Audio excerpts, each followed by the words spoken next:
Victor, Zaxon, Lydia, and Karma. Hello, and welcome to session 2. I hope you guys are ready for an excellent evening.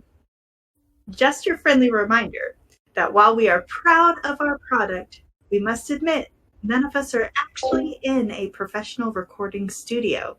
We are recording on a myriad of devices and internet qualities. Please give us patience if there are technical difficulties and/or interruptions from pets and toddlers.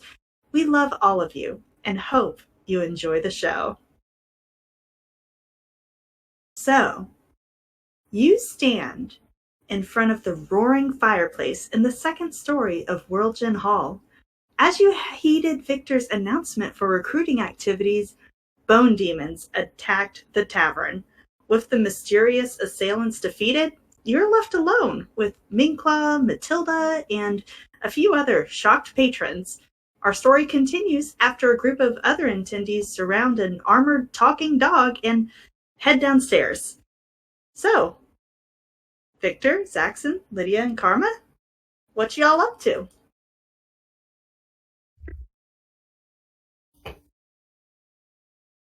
Well, Zaxon, seeing how things kind of ended up, probably would take a step up on the table and address Lydia, kind of stick out his hand and say, I'm sorry that I bothered you earlier, but I'm really happy to see that we'll be on the same team, and maybe we can become friends.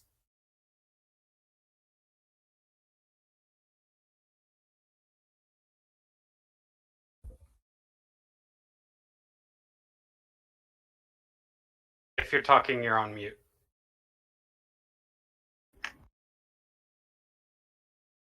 To Matilda, you said? No, to Lydia. Ah. You weren't bothering me per se. I just didn't know who you were talking about, and I didn't look like that person. Okay. Well, sorry, but I'm really excited.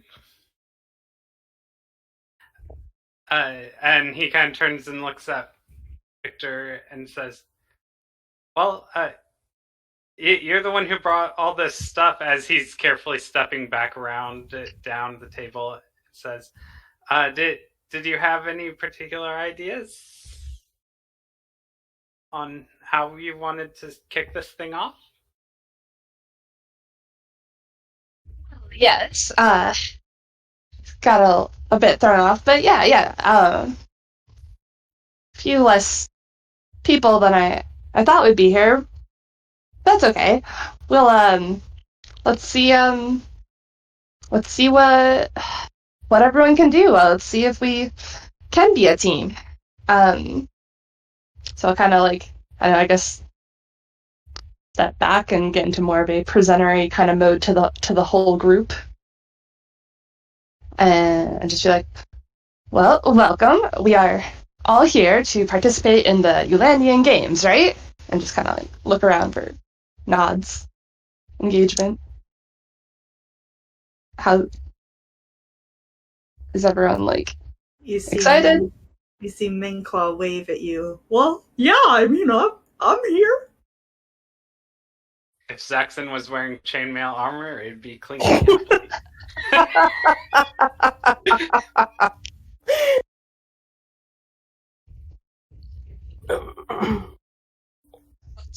What's Karma to?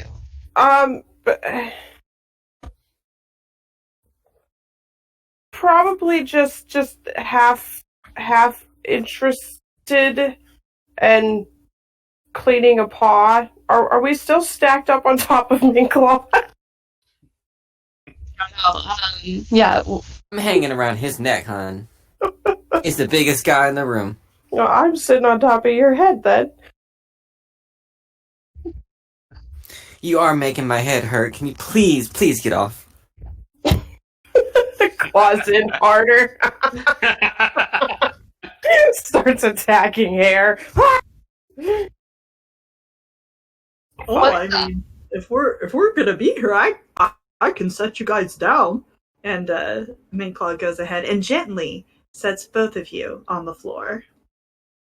Karma doesn't like the movement. She's just gonna jump off. just straight off. Nope. Mm-mm. What is Matilda like in all this? Like, where is she falling in? Matilda is circling the group, writing hastily in her book, and she is just muttering to herself, "The mountains know, the mountains hear, the mountains hold." Oh, yes, I'll participate. And she steps forward as well. Right. Well, the games. So there are a few different things that will be tested on the games. So I thought it might be fun to see how what y'all could do.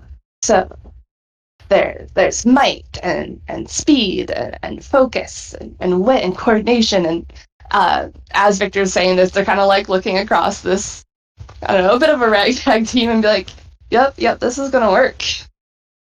This will definitely, we can do these things. And just be like, might is easy. Might is, how can you fight? How can you brawl? How can you get in there and show your strength? And speed, a bit harder to show. I don't know, maybe play some catch or something. Oh god, sorry, I'm spacing on this.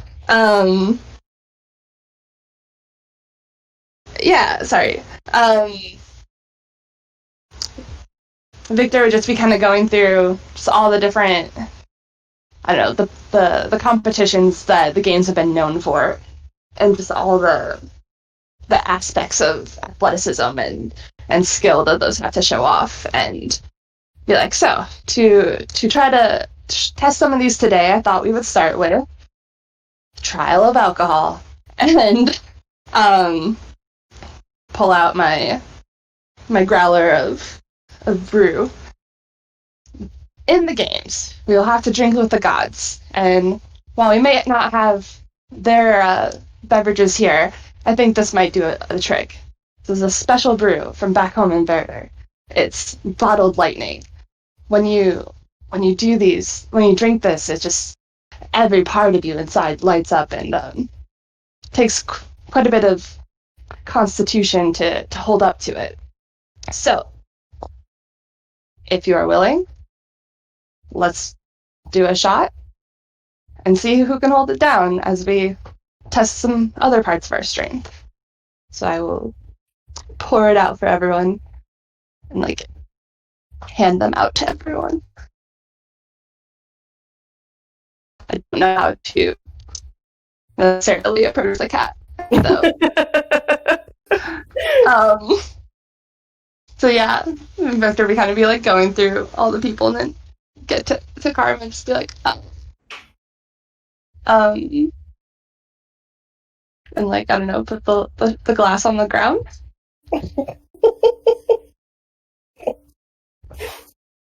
So everyone has this bottled lightning in front of them in a shot glass. And he takes on a first drink. It's kind of a cloudy. Lydia is suspicious of the shot and wants to wait for everybody else to take it first. Zetson would probably run up next to Victor, turn around and face the team, raise up his glass and say, "Yeah, we're a team now!" And he takes it. Fabulous. The taste is like Goldschlager-esque. You know what I mean? Where it's like, there's like these little like coppery metal flecks in it, and it's kind of like this cloudy liquid, and it's like very like, I don't know, like a little cinnamony kind of burns. Very nice. Well, Zaxxon, would you please make a Constitution saving throw for us? No, I will not. So with that, the lightning shoots through your nervous system and starts sparkling in the device behind you, and whew, you are knocked back. And what that's going to look like mechanic-wise is you're going to have disadvantage on any other saving throws. Ooh. Just the saving throws, though. Okay. But you feel great. Wow. Throwback. He kind of lands on his butt and is like, yeah, that definitely has a kick. Like static electricity going through your hair. That makes it stand up even more than it's already kind of just a mess up there. Meanclaw cocks his head to one side and says, well, my bunny did it. I guess I can too. And he downs it just fine. And they are a little bit brighter, a bit chippier, and they set the glass down on the counter and says, well, who's next?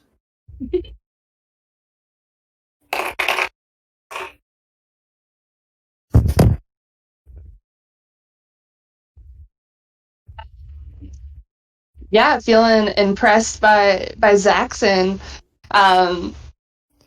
Yeah, Victor will just give him a cheers and down the shot themselves, which is a natural 20. Nice. They are used to this. That's a 21 for a con save. You've got this down. That bottled lightning does the trick, and you have advantage on your saving throws.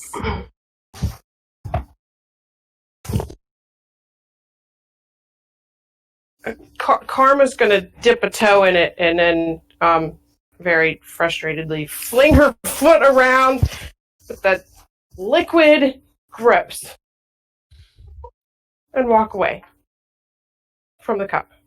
Yuck, yuck, yuck, yuck, yuck. Okay.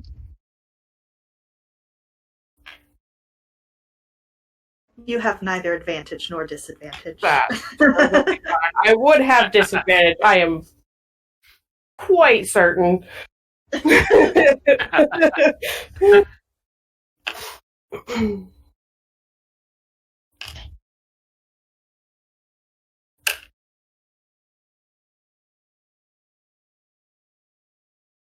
What say you? Little one with guns? I guess I'll take a shot.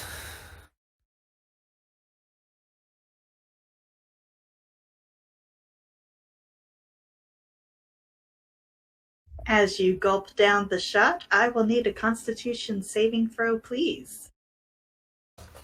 That's the D20, and Constitution is 14 with the modifier 2 on my sheet. Alright, so 13 plus the 2. Excellent. Well, with that, it fires through your nervous system and you feel amazing. You feel like you could fire all 6 pistols at once. You don't know how, but you could do it. And please, you do now have advantage on your saving throws during this recruiting event. Nice. Oh my god, this feels so great! Huzzah! And Matilda will step forward. I am normally doomed to drink, but, well, we are making history. And she will also take the bottled lightning, and she is not used to drinking. She falls back into this chair with her papers all fluttered around her. Well, all right then. And she will also have disadvantage on saving throws. Well done. Not bad, not bad. Well, now that you've got a bit of lightning in you, let's see what else we can do. You clearly have some weapons there, Victor's going to say to Liddy, good with a shot, or have any cool tricks you can do with them?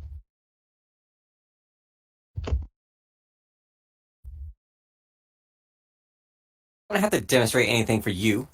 Just know I can use them when I need to.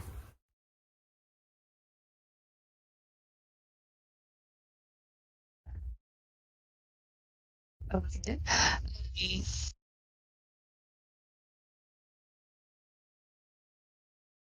What about you, little friend, with the with your little machine? Oh my god. Oh, is that to me? Yeah, I'm sorry. Okay. Zaxxon looks up from picking up papers off the floor. Not sure what order they go in, but he'll try to stack them up nicely. And he says, I'm really good at making things. And he opens up his box and sends a little clockwork frog hopping around the floor. And Claw tries to chase the frog.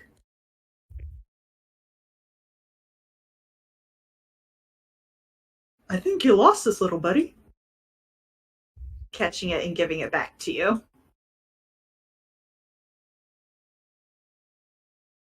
I also write music, but I'm not sure how that will do.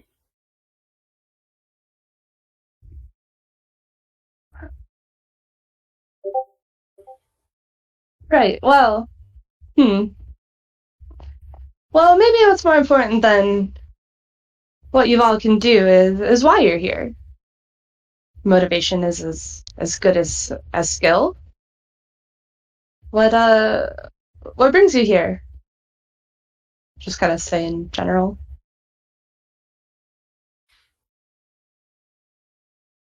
I need to make some money. I figured I'd participate in this little event of yours.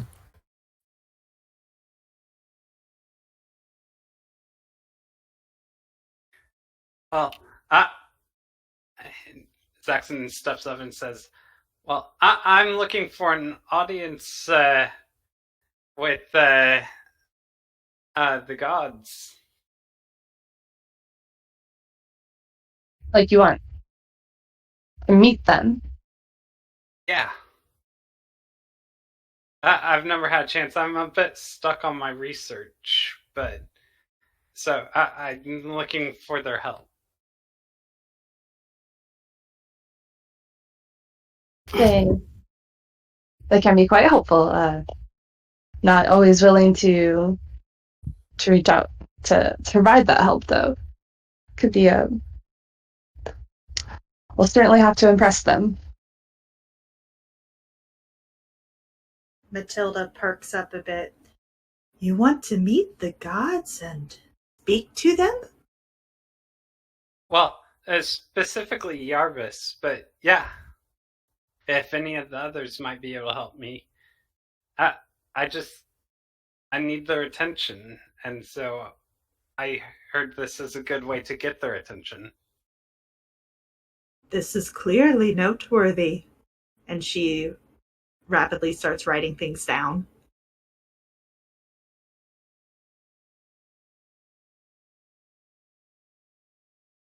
And he'll hand Matilda the papers that he picked up off the floor when they went flying. Oh, thank you. At that, Karma will speak up and, well, if it's attention that we're after, I suppose I'm in.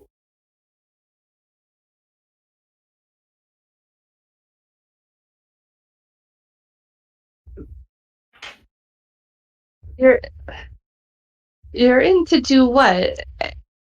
I've never seen a cat compete in the games. First time for anything, isn't there? You said you wanted attention. Well, I want to win. Which is one way to get attention. Sure. It is. But sometimes winning comes from getting attention. And speaking of attention, I think this is the first time that Zaxxon has heard Karma speak. And so he's like down on all fours looking at her, looking to see if she has like moving parts or some type of hidden recording box somewhere. Excellent. Zaxxon, go ahead and either make an intelligence, general intelligence check or an investigation check on our cat friend. All right. Via 15 investigation. Depending on how close Karma lets you get, you are certain that there are no gears or mechanisms on this cat. Yeah, you are quite the specimen. Just rude way to put it, but okay, sure, thanks.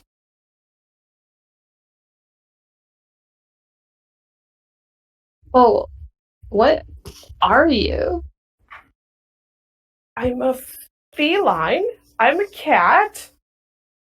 I don't... Why is everyone so surprised? Cats don't talk. Well, maybe. Maybe cats just don't want to speak. Yeah, I mean, it's like they say, cat got your tongue? Yeah?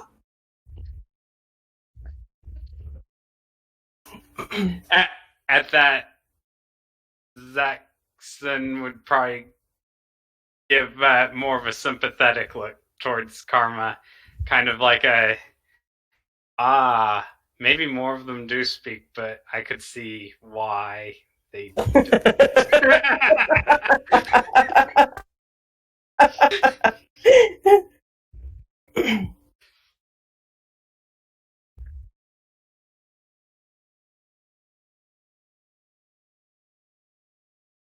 Well, money we can get and attention can seek, but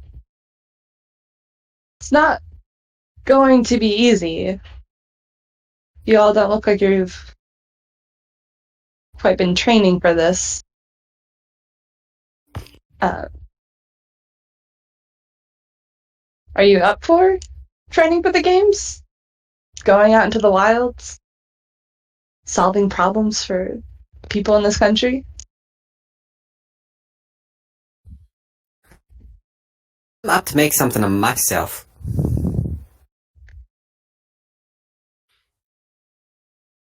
Zaxxon kind of raises his hands and go, "Oh, I like helping people. The skeletons are a bit scary, but like I like other animals." Yeah, I'm not really quite sure what those are, or what they were, or where they came from.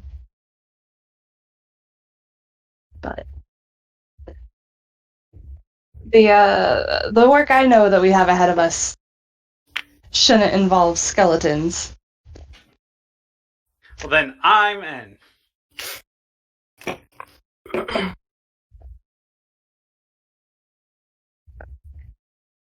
Mean Claw scratches their head. Well, I haven't trained a day in my life, but, sounds good. How do we win?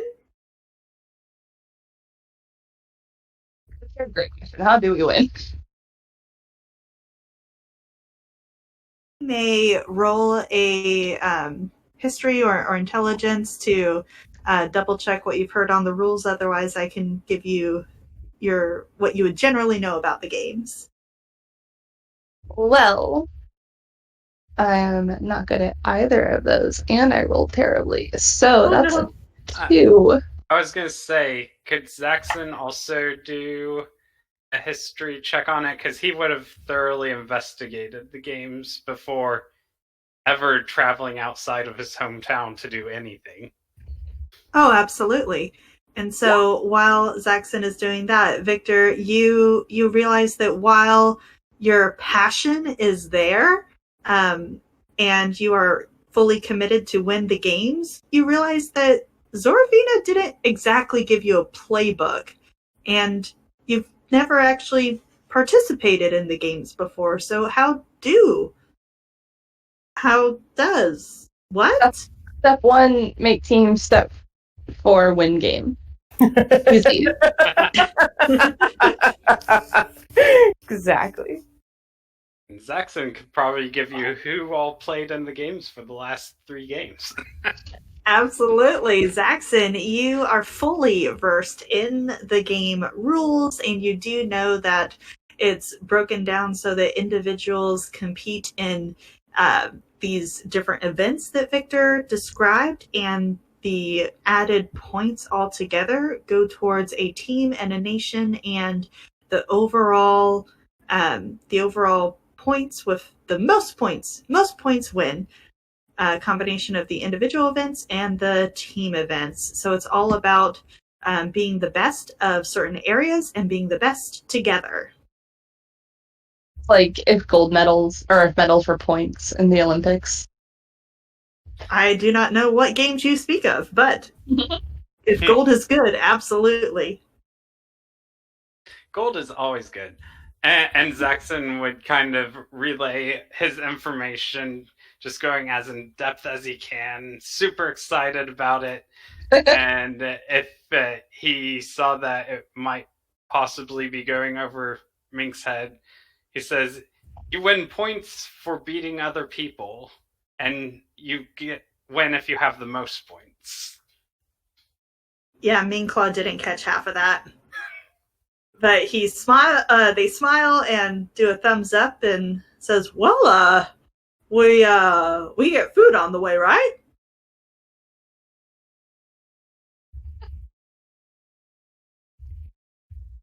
Yes, I'm sure we can find some food on the way.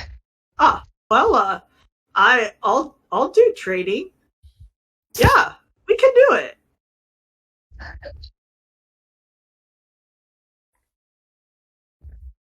Well, all right. Well, seeing as like this is the team, if you all are willing, we can head out on the road and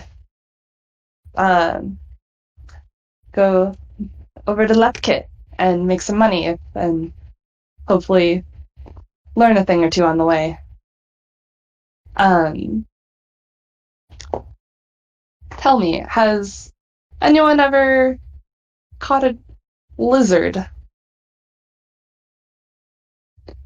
Probably not. Maybe like a gecko. They're pretty easy to catch. Bigger, the giant lizards. Over in the swamps. They don't fit between my paws. So, no? Unless he saw one on the train on his way down, Zaxxon has probably never seen a lizard. Well, there's some of them we can go catch. There's some algae to clean off of a lake. Sorry, I'm like spacing on where this was written down. And there's fish that we need to deliver. So yes, over in Lepkit, we can meet up with a friend of the Storm Warriors, you could say. Well, friend is a loose term. Their name is Greer, and they've lined up some work for us. It pays pretty well. It's a bit dangerous, but should help us prep. How long would it take us to get there, Anna? Well, going over to Lepkit would probably be a good day's journey, depending on how many side detours there are or distractions there are along the way. Oh, there's going to be none of those. I can already tell. Mhm.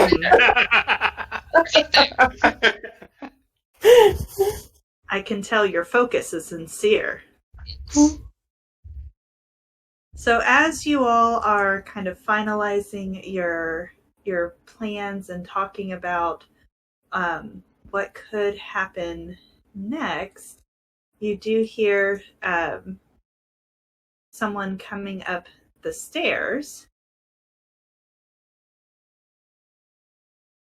And we'll see if I can make that happen.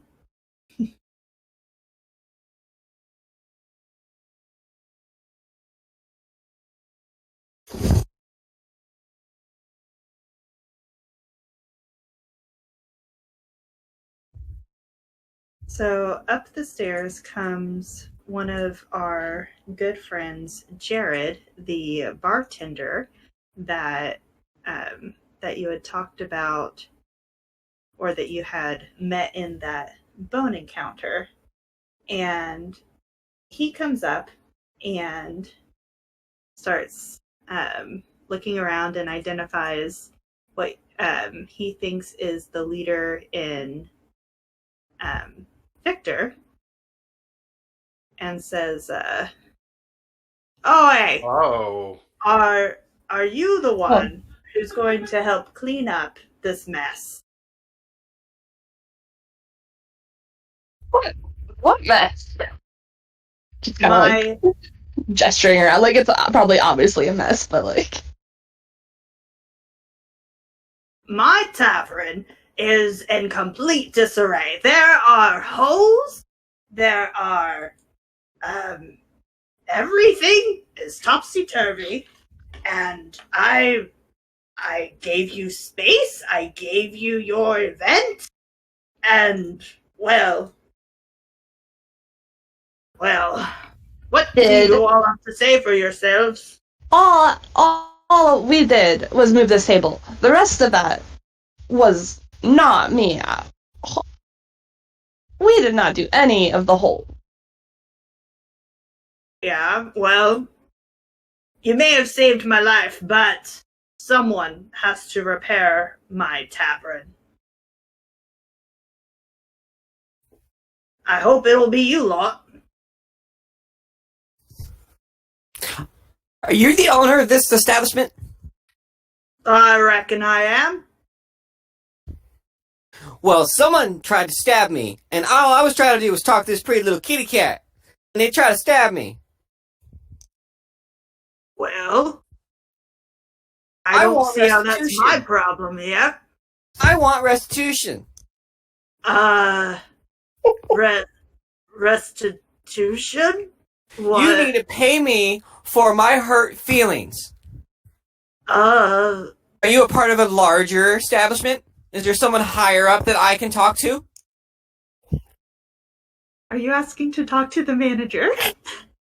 Calm down, Karen.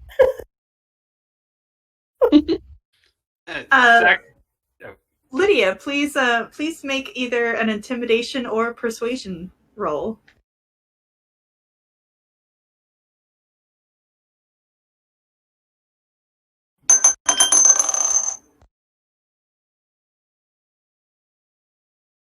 Looking at my persuasion now. Yeah.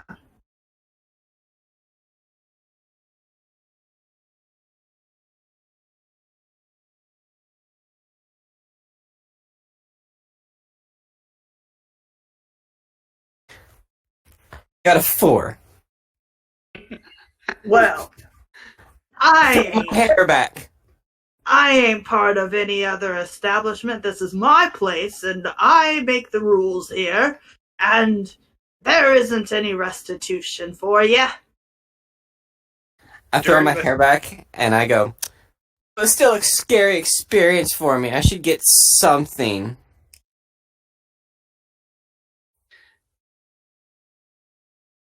And I already said no pets here. He points to the cat. Yeah, during this time,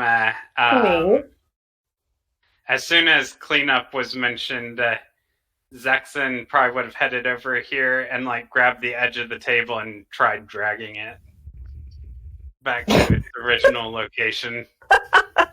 A strength You're check? like, what? We'll clean up, sir. I'm picturing feet just sliding on the floor. Let's see. Your strength check would be. Yeah. Oh, can I help him out? Can I, That would be like, a 0. can Victor see this and, like, just, like, one-handed pull and try and help? And that 1 minus 1. Yes, absolutely, Victor. Please try to help poor Zaxxon, who has stubbed his I'd toe. love to give Zaxxon, like, advantage or something.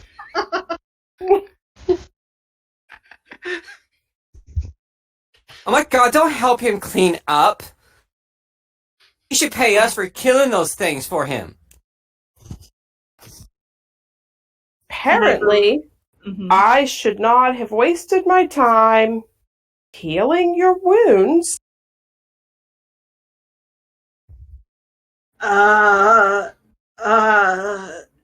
And he takes a step back.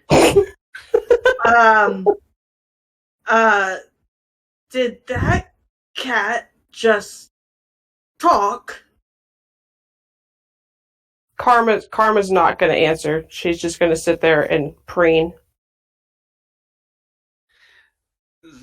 Zaxxon would probably look over and say, yeah, and you should be excited about it, too. Not many cats will talk to us because we don't know how to react very well. No, quite right.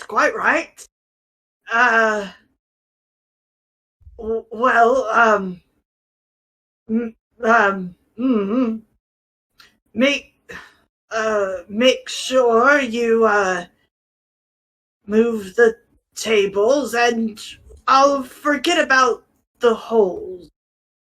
All right. I've had too much. And he, still freaking out about the cat, will go back downstairs. I'm gonna put the table away. 14. And yes, you are able to help in air quotes Zaxxon move the table. Zaxxon maintains contact with the table as it moves.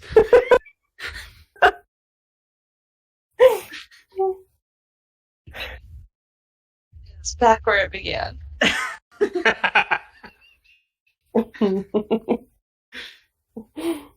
Most particular for accuracy.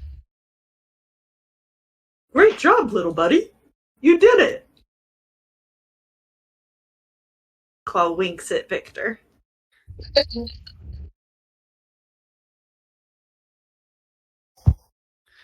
Well, now that we've got that done, as he like brushes off his hands, maybe we should. Did we take the train there? Like, I got here by train. Did the train go all the way down? Great question. Can we take the train part of the way? Excellent. Someone may make a survival check to remember where the train tracks are. I can tell you right now, Zaxxon would not have looked that far, so... Well, I guess I would have had a plan for how to get there. 12. Excellent. So you unfortunately know that there are not train routes built from where you are in Azure over to Tepabone, which is where Greer is. And so from Azure to Tepabone, it would be just hitting the open trail, going through forest and just the remainder of Jobix, coming up over the bay and heading down into the ice swamps. Okay, we were hoofing it the whole way. Yeah, I will kind of explain that journey to the group as Victor, and be like, so, who's ready for that? Do you have adventure gear?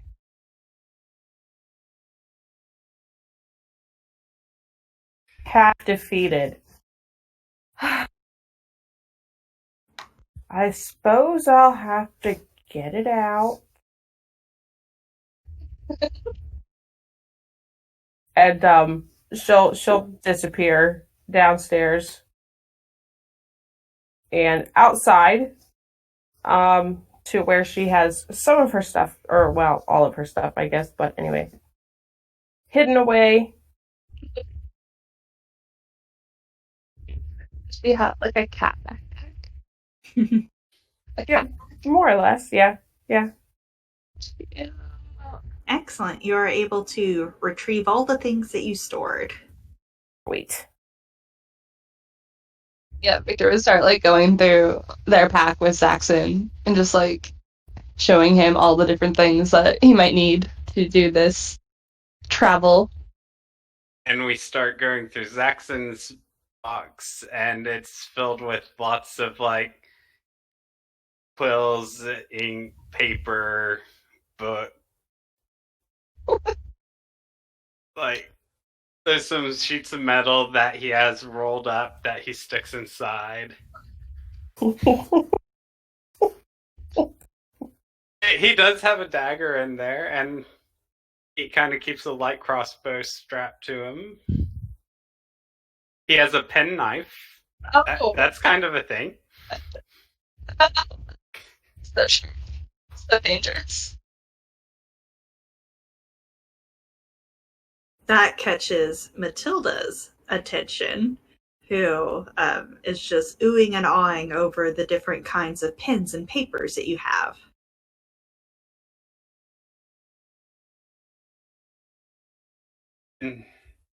He kind of says, oh no, I actually... Can we go somewhere else real quick? I have lost my stuff real quick. And Minklaw follows suit, and from their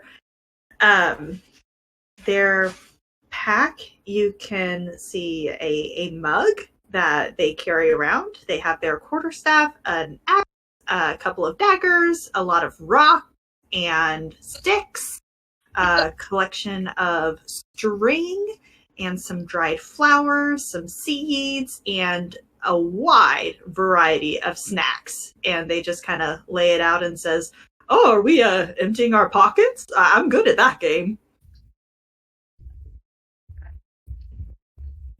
So they have a bunch of rocks. Yep. I want to check out their rock collection and just kind of like admire some of the prettier ones. But yeah, tell you what, make a perception check on the rocks. Okay. Do they look like rocks? That's a 7. Excellent. So you can't really tell where these rocks came from. You're not familiar with them. They're not from Jobix, but some of them are painted. Oh, like what are they painted with? Oh, it looks like a kind of a craft that children might do. One's a ladybug, one's a flower, and one looks like some kind of like biscuit, like a cookie. Cute. Oh yeah, those are my lucky rocks. That's so great. Yeah. Did you paint them yourself? Oh yeah, you bet I did. They look really nice, but they hurt if you throw them. So I try not to throw them unless something's scary. This one is my favorite. So cute. It's so pretty. Oh, back their rocks. And they start tucking them away into their pockets and vest, and You're not quite sure how they fit the club back in there, but they do.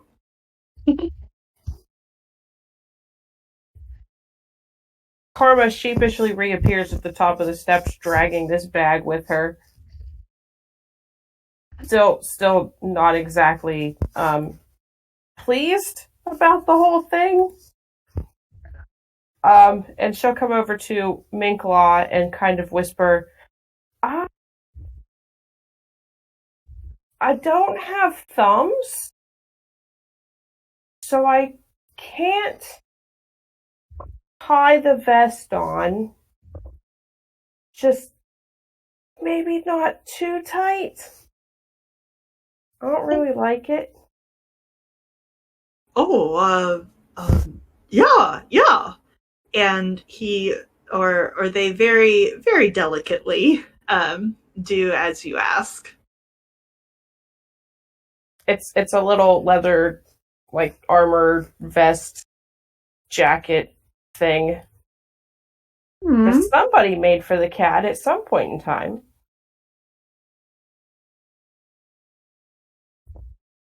And once it's on, she kind of does that, like, stiff leg walk.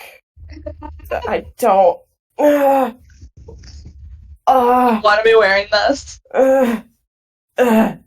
Flops to the floor once or twice. Falls over. Blah.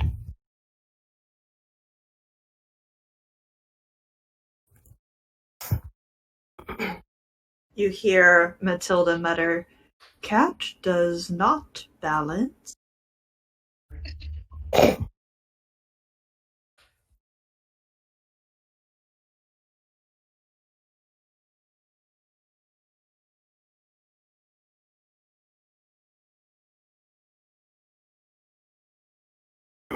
I don't think my character really got to, like, I don't know, meet Matilda. Like, what do they look like?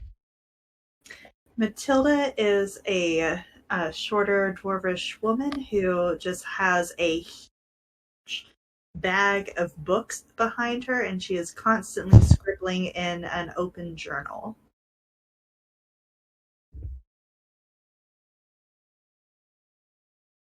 She will sit down beside you.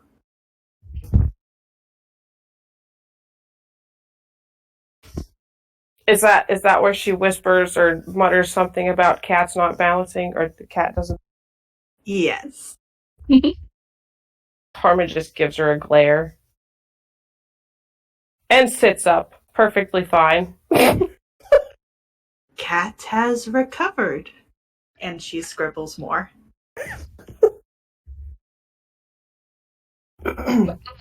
Matilda, was it? Ooh. Yes, Matilda, some people call me Maddie for short.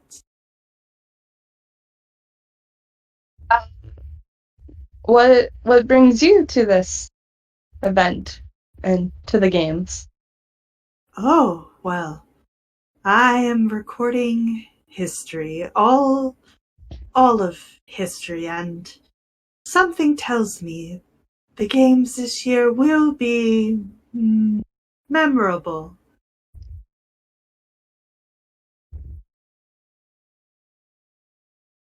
What? With our team there certainly will be. Oh yes, I can tell that already, and I couldn't be happier.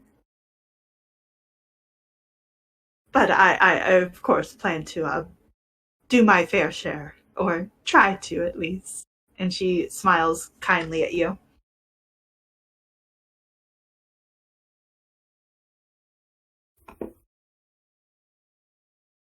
Can I make an insight check on this crazy person? Absolutely. That's a 19. With the 19, you can tell that perhaps Maddie does not have the best social skills, and that she is much more concerned about recording than she is connecting at this point. And so you sense no malintent, that she is merely trying to keep track of what is happening in the world. What's she writing with? She is writing with a feathered quill. Oh, fun. Karma's eyes suddenly dilate a bit, and she attacks the feather. Yeah. Roll an unarmed attack.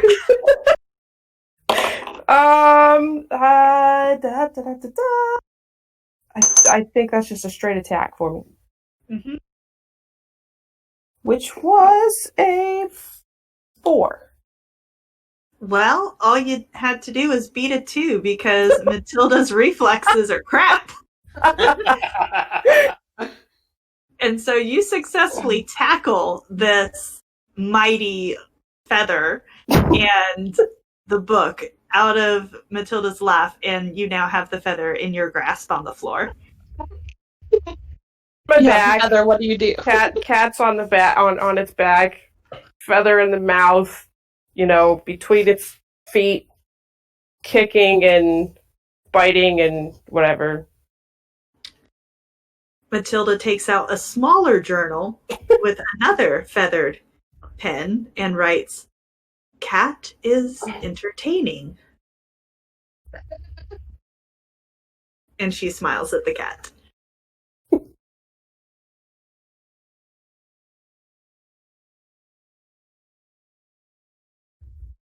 How long before Karma gets ink all over herself? But no one's gonna notice. She's black, Yeah, so it's like it doesn't matter. Our owner's gonna come back up and there's gonna be like inky black paw prints all over the floor. yes, there definitely has to be at least one. She stepped in the inky pools that are around. Karma, roll a d8 for me. D8. That's a 2. There are indeed 2 paw prints on the floor.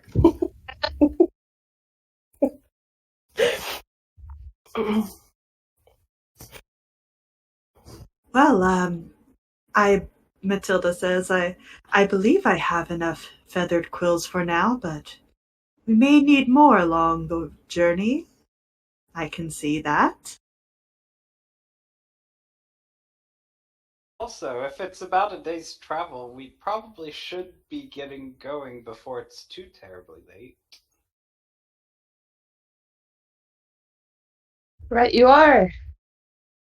Well, I agree. Let's get going. And maybe before the barkeep comes back up, kind of eyeing the ink splatters. yeah, this place is leaving a mess. Oh.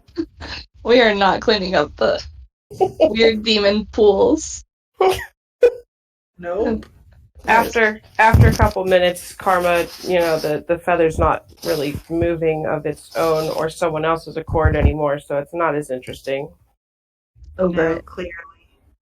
All right. Well, if everyone will please hold still. Backman, hold still. As everyone going down holds the stairs. still. Well, we're going to use the magic stairs. Magic stairs. Magic stairs. No memento, por favor. No mementos. Loading, Oh, dear. loading. Keep the screen Alright. loaded. And so as you go down the stairs, you do not see the barkeep, and you're able to exit without further interference. And you come out onto the gorgeous city of Azure, and can everyone see the port city on their screen? Yes. Fabulous. So the tavern was nestled right up next to the port, and you are free to venture as you wish. So the plan was we are going to walk there, right? That's what you said? We're not. Where did he say we were going? So the plan is to head to Tepabone in Lepkit, where we can find work to do, and that is a non-train journey. Zaxxon tries to recall where it is to see if they could just take a boat. Excellent. Please roll survival for me.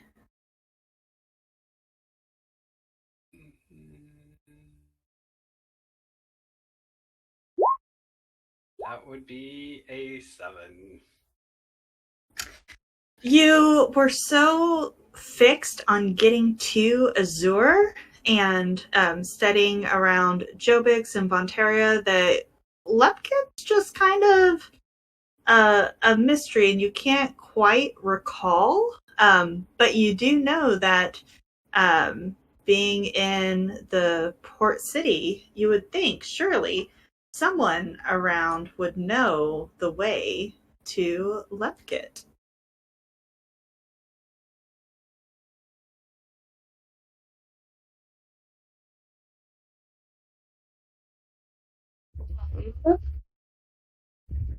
I feel like I would have had a plan for how to get there, or like would know how to get from like Jobix to Lepkit. Like, Just is there? with Greer? Hmm? Just with making plans with Greer?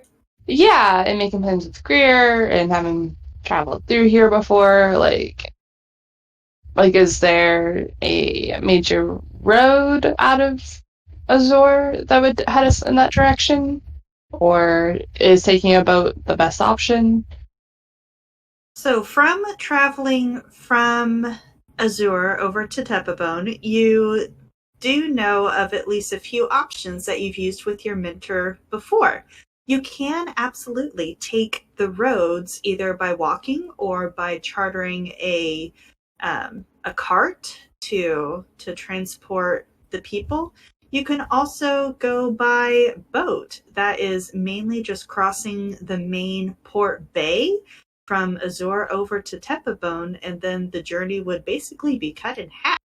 It would be much simpler, but the waters are quite choppy, so it might be a bit more dangerous.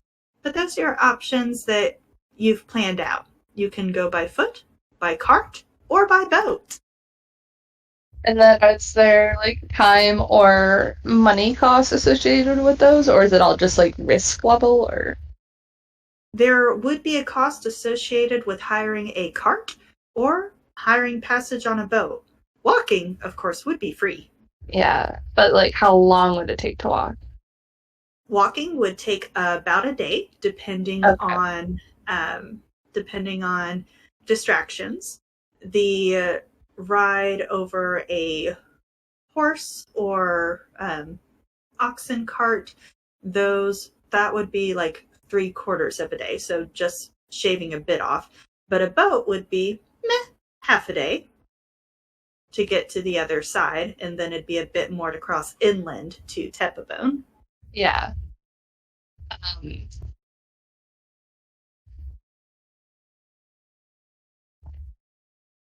and then I don't know. I guess like is that I haven't like, quite figured out like the commerce in this world. So like, is it like extravagant to take a boat? Is that reasonable? Like why would we not take a boat? Well, that would be something to discuss with one of the boat captains, the different fees associated with the different boats, and, well, just why not going on a boat? That's something that people might have an opinion on, especially if anybody gets seasick.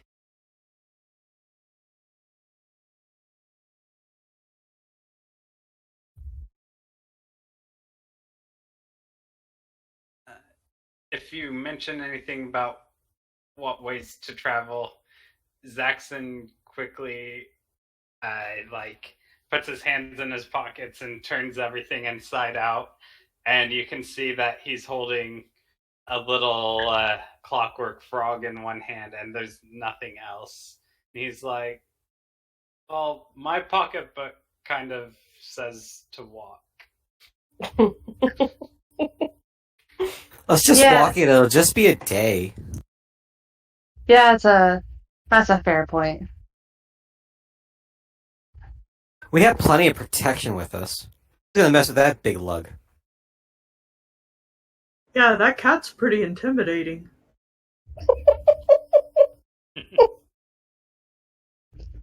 All right, we walk in. So you do know that Lepkit is off to the east, and so if you would like to walk there, you'll be heading toward the northeast section of the map. The east? I mean, west. Anyway. I know direction. Yeah. Northeast. I was just like, yeah. This is a reoccurring theme with me. I might not be good at those 4 words of north, south, east, west.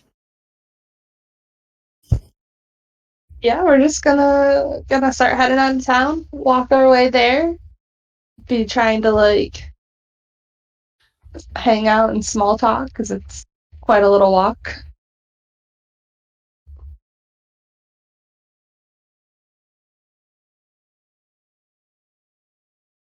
Well, yeah, we can do that.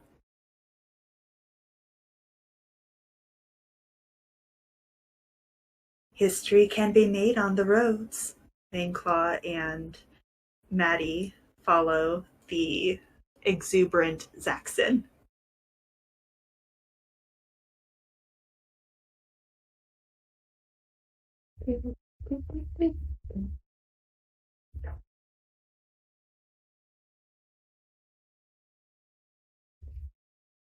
As you go through the town, it is a delightful port city. You can smell the sea salt on the air and hear the bustle of the docks. And as you are coming around out of the tavern, you do see an empty cart with some oxen and an elderly gnome with the cart. And he sees this group kind of coming out and says, "Well, it looks like we've got some travelers here. How are you all doing today?"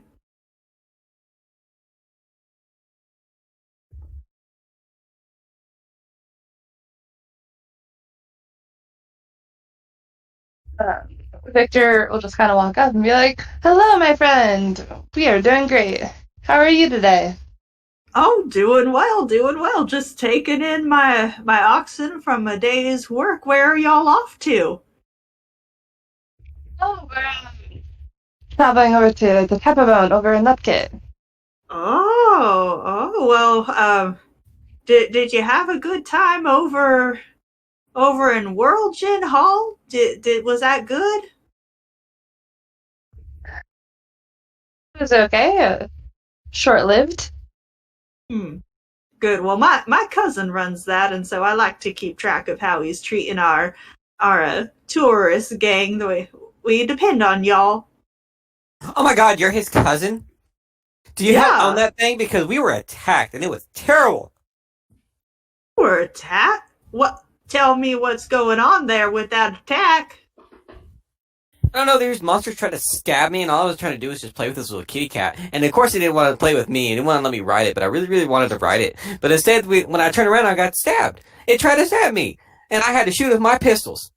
And then it turned into some eerie little goop. And I asked to be compensated, and nobody wanted to compensate me for it. I should be compensated.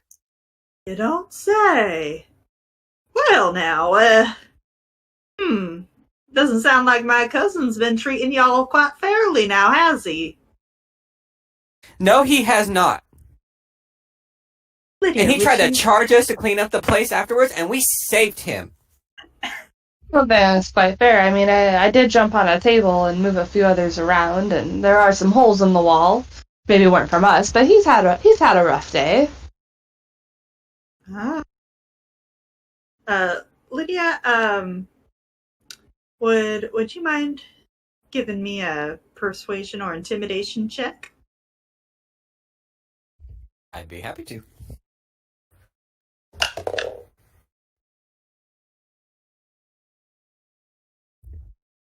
A 4. So Same. the gnome kind of crosses his arms and, well, I'll have to look into that behavior now. That's first I'd ever heard of that, but monsters, you don't say. Well, tell you what, make up for your troubles. Anything I can do for you, noble tourists on your way out of town? You can take us to where we're going. Uh-huh. And you said that'd be over in Tepabone? Yes, do you know it or not? Well, see, I know how to get there, but I don't know about taking on travelers, especially ones that come with holes in walls and whatnot. What you should be focused on is the fact that we saved that place. Who knows how much worse it could have been if we weren't there to take over. I did a lot, you know. Saved it, huh? And what business you have over there in Tepabone? We're training for the games. We're on an adventure. An adventure training for the games. Oh, that must mean y'all be looking for work now, don't it? Well, it would be nice to have a coin or two. As he like quickly puts his pockets back in. And alright, so you're going to the games, to an adventure, you're looking for work, heading to Tepabone. Have y'all ever met Gria? You know Greer? Yeah, he's my cousin. Oh my god, everyone's cousins. What a small world. Yeah, well, if y'all would have started off with that, you go into Greer, well, I can tell you, you're wasting your time. Oh, so? Oh, he's my cousin, and he does good work, but that snake will stab you in the back before you know it. But if I guess they've offered you work, y'all are desperate. Might as well take it, I reckon.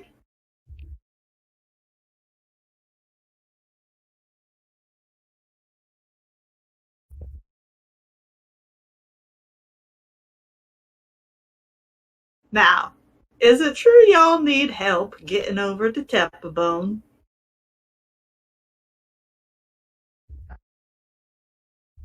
This is true, but we'll be fine. We can walk. Like it. We don't want it. We don't need to impose ourselves on you. We'll be fine. Ah, well, suit yourself in. I hope you have a wonderful journey. And he goes back to caring for his oxen.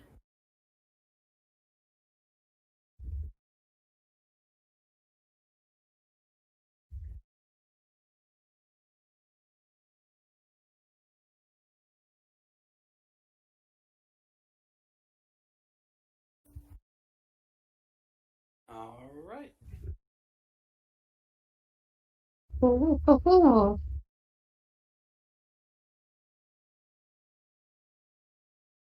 Are there any particular stops you all would like to make on your way out of Azure, or is it hitting the open road?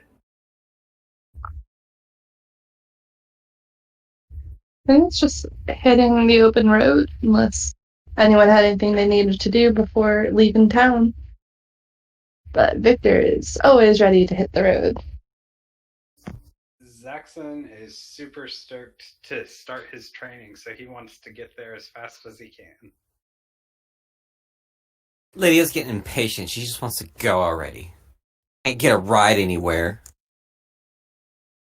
This town is terrible. I think the walk will be good for you. I ride on the big guy again.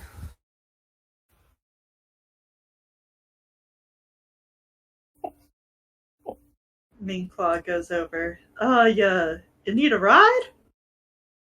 I would love one. I have plenty of things to protect you with. I guess that's okay then. And he kneels down so that you're able to climb up on their shoulders. And Kitty come too?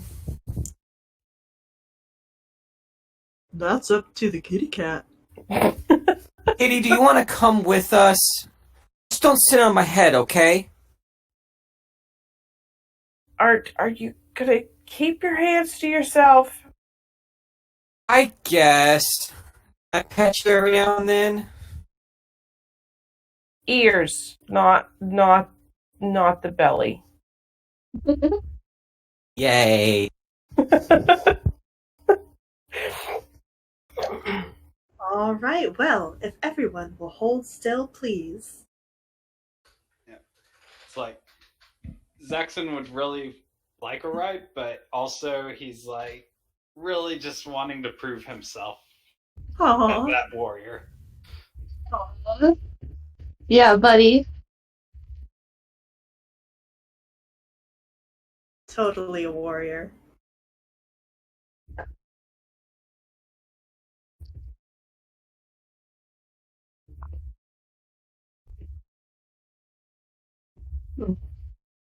All right, and can everybody see the new pathway on their screen?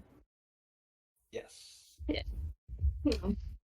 Fabulous. So as you head out of town, you encounter some paved road, and then it goes into cobblestone, and now it has kind of devolved into the stone and dirt pathway that is going out into the plains. You can see the forest in the distance that marks the edge of Jobix territory, and you are officially out of town, off on your adventure.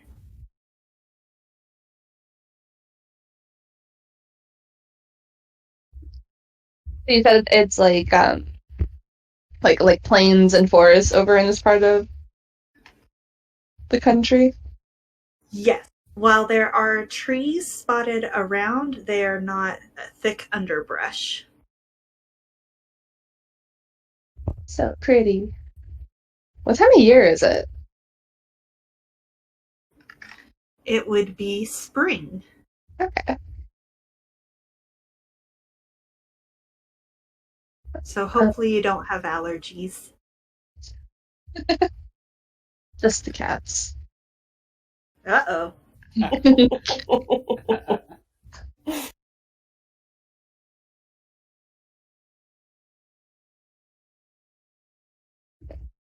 Yeah.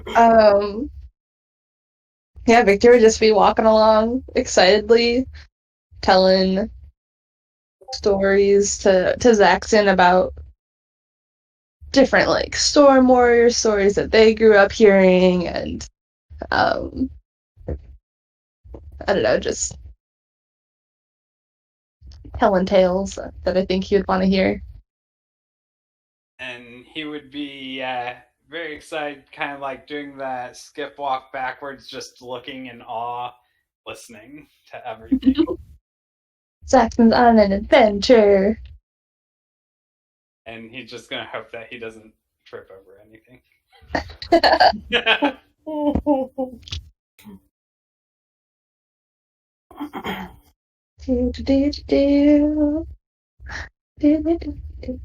And Minclaw is walking along with Lydia and Karma on their shoulders.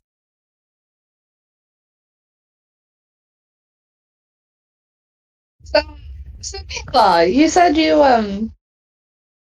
walked the town before. Did you come from this way? Which way is this way? On this path that we're on right now. Don't think so. I came from the mountains. This isn't a mountain. And it's not a mountain. You're right. No.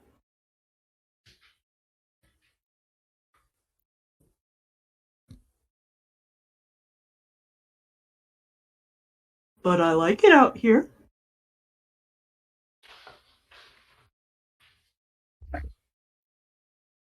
So what brought you down from the mountain? I hit my head, and that wasn't very fun. So I just started walking. And I walked until I found a tavern, and I liked that. So I kept walking until I found another one. But I like that too.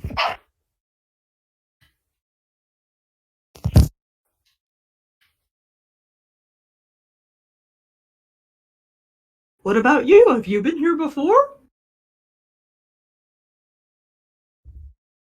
I don't know. Have I been here before? Probably. I don't know if I would have gone this exact route.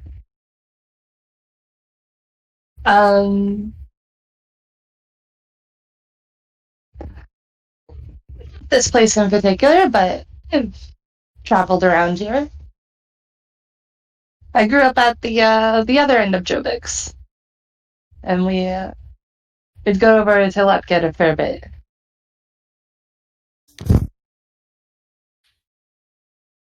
So as you are walking along the path, you do notice that you come to a semi-fork in the road, to where one path is leading more northward and one path is leading more eastbound.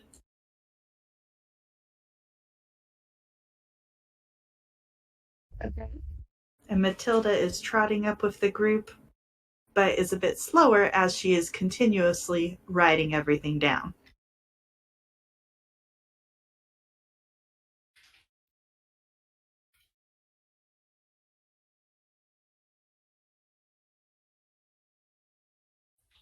Zaxxon kind of takes a look up at the sun and then at the paths and says, "Didn't we want to go southwest?" Yes, we have to go like around the water. You know, we can't just. We got to go up to go down. So this way, right? He's definitely never traveled this path, so he's more than willing to believe someone who's been there. Yeah, this way. As you pass, you do see a figure coming out from the shadows. Whoa, hey, where are you guys going?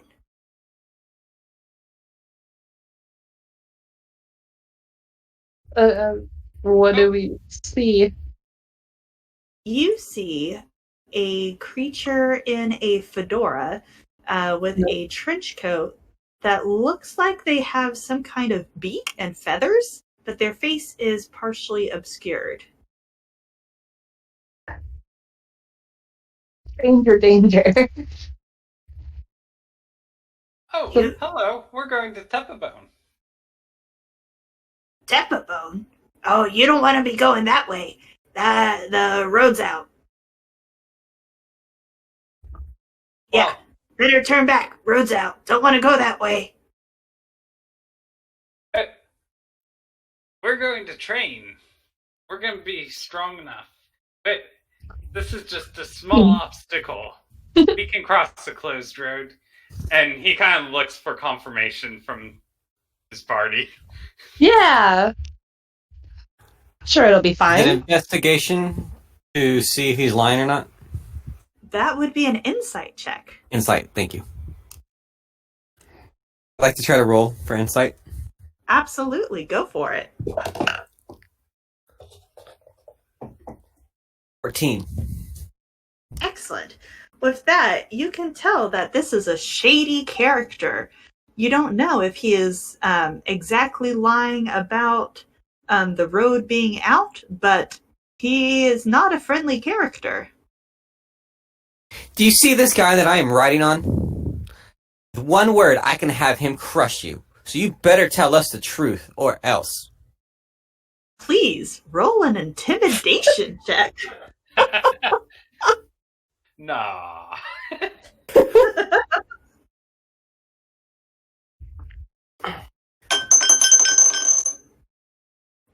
17 minus 2.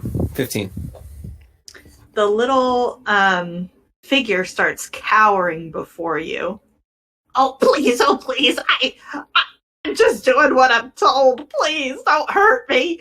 I have a family. I have chicks. Please. And who told you to tell us this? My boss, please. I can't go back empty-handed. You're supposed to go the other way and fall into their deadly trap. Deadly trap? It's a deadly trap. Who is your boss? I want to don't- speak to him. I don't know his name. What is with you and wanting managers?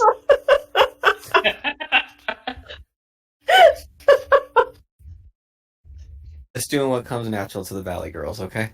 Who's in charge here? Oh, look. Okay. Maybe I didn't see you. Maybe you can just, go the way you're planning to go, where there is definitely not a roadblock. And, you never saw me. We did see you. Go!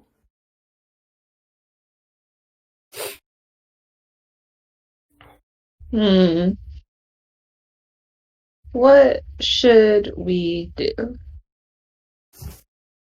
Say while swinging the hammer around. The creature cowers in front and just is watching that hammer going back and forth. Well, I still think we can handle a little road closure.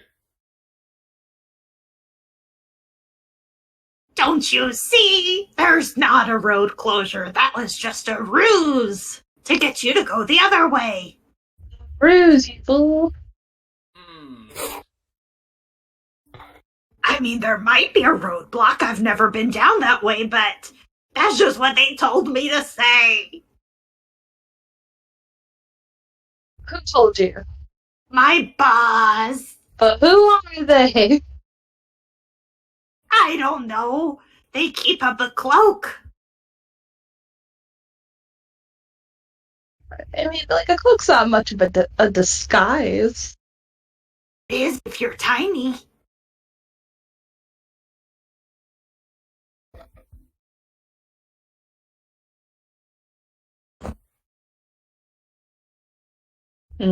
Well, who are you?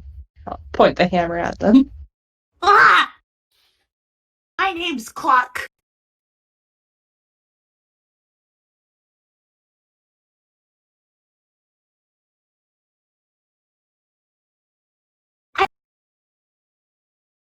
After the race, and so now I'm at this outpost until he tells me I've paid my debt. That's all I know.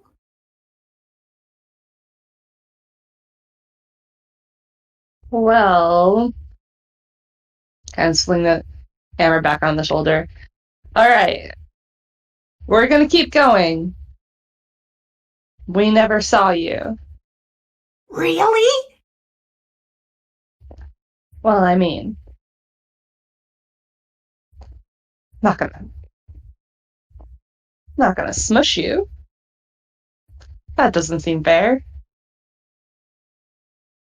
And Cluck looks over to Ming Claw and Lydia.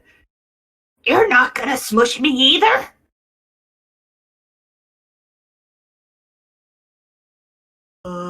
Didn't plan on it.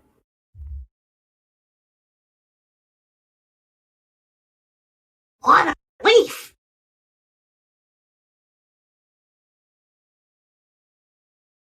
Tell me, this deadly trap. What do they have planned? Well, I just know it's a deadly trap. They take all the travelers. The people of value? Well, we don't see them again. And some people who aren't worth much, well, they just come back this way. And everything's fine. Oh. How many people have you sent that way? Well,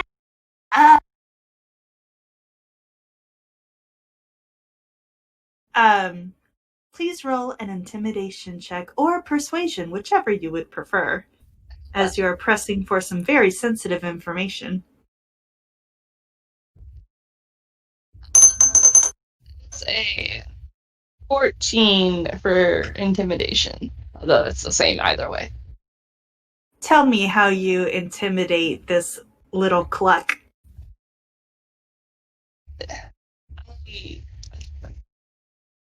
No, being tall and looking at them and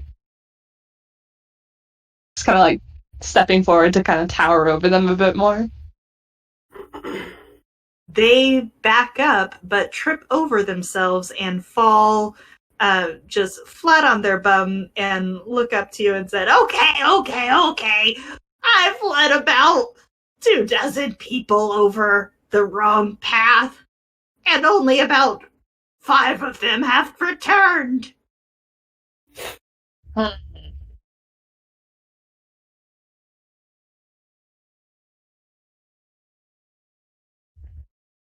Well, and Victor will just like turn back to our group. Sounds like some people need saving. What do you think, guys?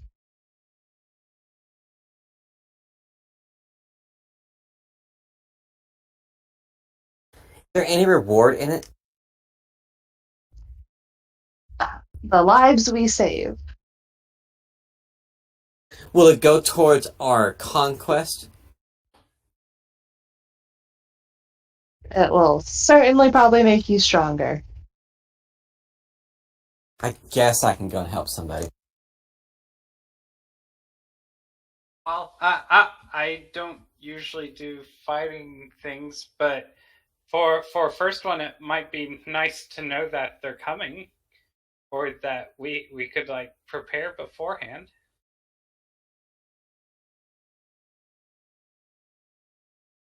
All right. Get the jump on them.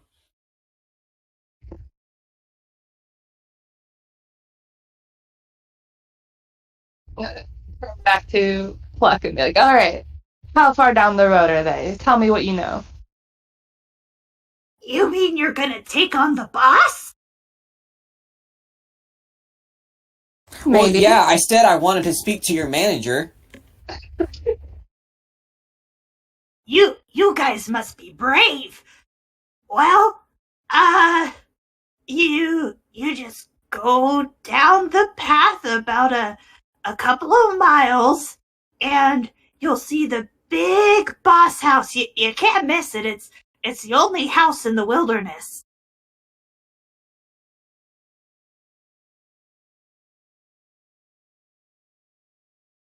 The house is the trap? No, the house is well, yeah. I mean, it's where the boss is, so it's where I send the people. Hmm.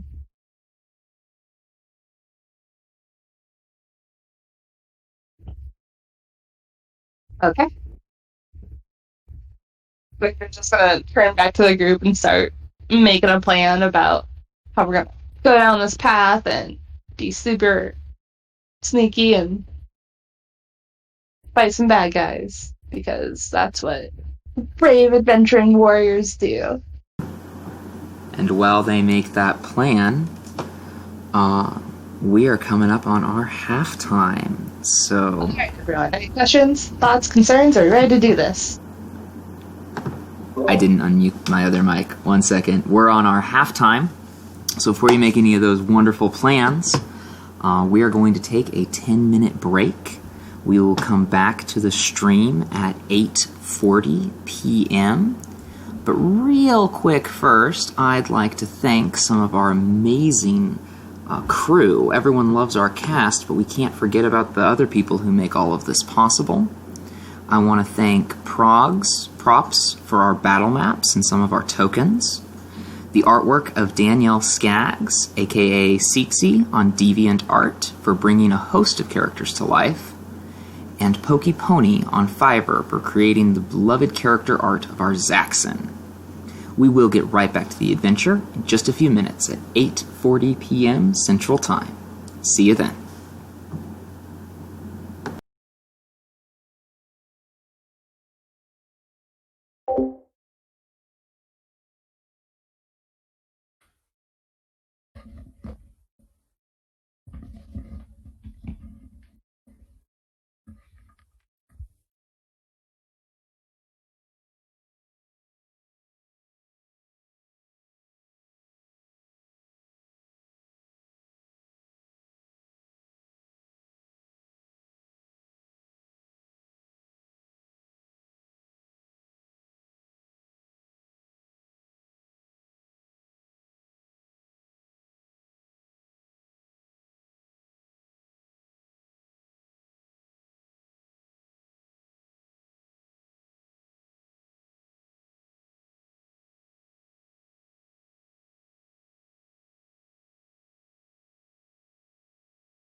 So I turned on Twitch to like see the comments today, but I forgot to go back and look at it. And these are great guys.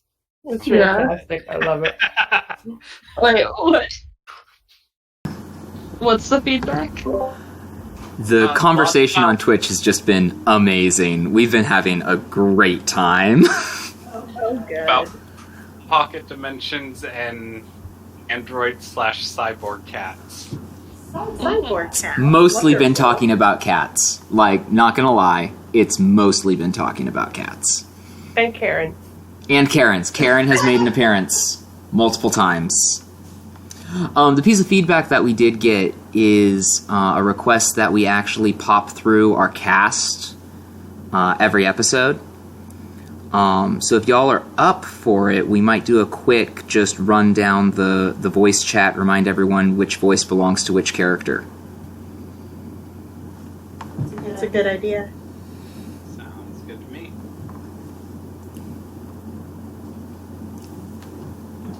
All right, are we ready to go back?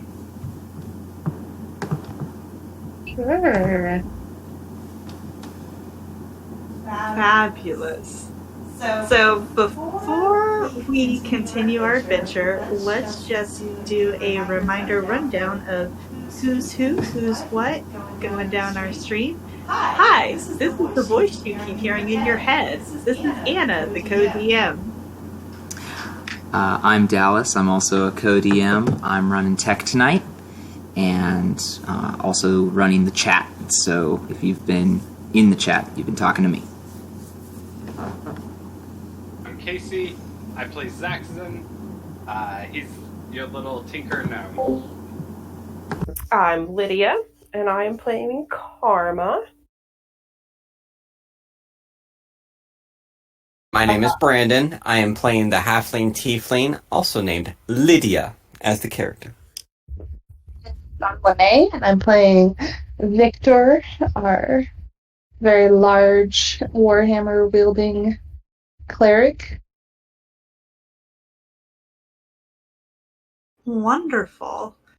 So as you all are following Cluck's instructions going down the road, you do, in fact, come upon a manor in the middle of this foresty clearing with the fields. It truly is the only house in the area.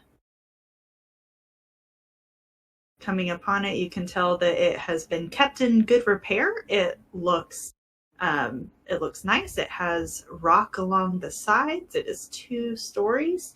There is a courtyard out in the back. You can hear animal sounds coming from there, and there are windows all along the sides, and there's a huge front door right about here. Where? Oh, I will ping it right here. Okay, Where this cool. Yeah, stone path is leading. cool.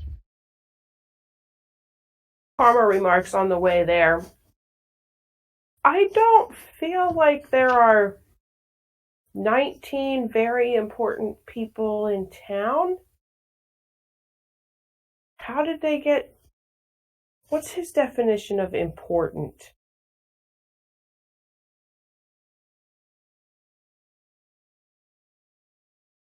Well, all people are important.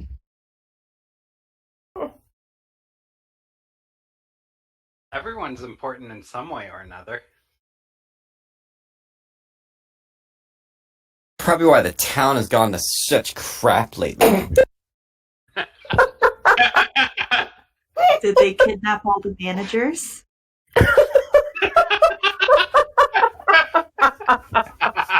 When the cat is away, the mice will play.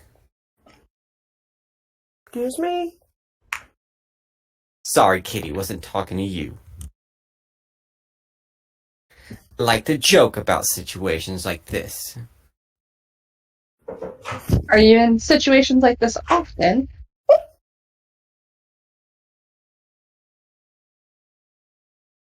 Usually not with this poor service.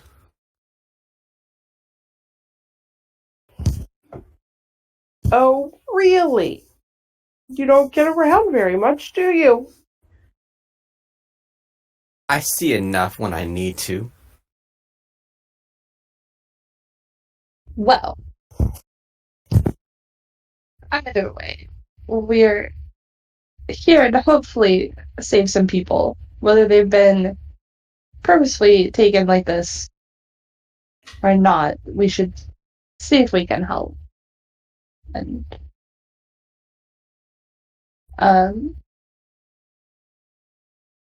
so I guess we should look around. Those like, I know, can we hear things? Is there worn path to follow? Are there entrances other than the door? Like, Yeah, go ahead and make a perception check if you'd like to kind of get the general layout, or investigation if you would like to specifically look for another entrance. I have to do a perception to get more of the layout. It's a 12. Like, I'm trying to get an idea of like where people may have headed in this place. Like, Yeah. it's true. So you can tell from going, just following the path, that it does look like there's kind of one main entrance over Yeah. here where the stone goes to the house. There are also some welcome weary traveler signs and stop for beverages and comfy beds ahead, and those kind of advertising signs leading up to the manor. You can tell that there is a stone pathway along the outskirts of the manor. Whether or not it will afford another entrance, you're not certain of. Well,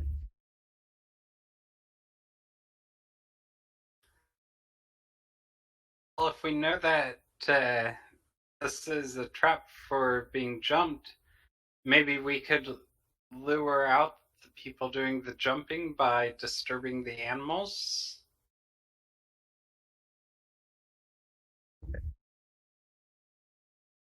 That's a great idea. Cause a distraction.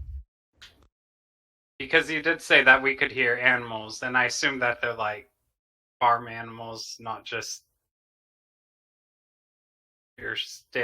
not just like little animals that wouldn't really cause a commotion.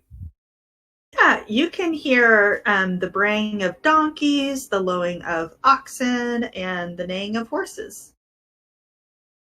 Yeah, if you startled some of them, that could cause quite a commotion, I think.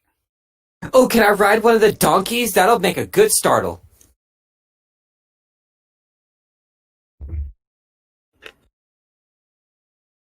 Are there any, like, open windows or anything around that a cat would fit through? From Victor's description of the area and looking around, you do see that there are windows along the sides. They appear to be boarded from the inside, though. They're all boarded from the inside. Not all of the windows, however. Going back to where the animals are, it is an open courtyard in the back.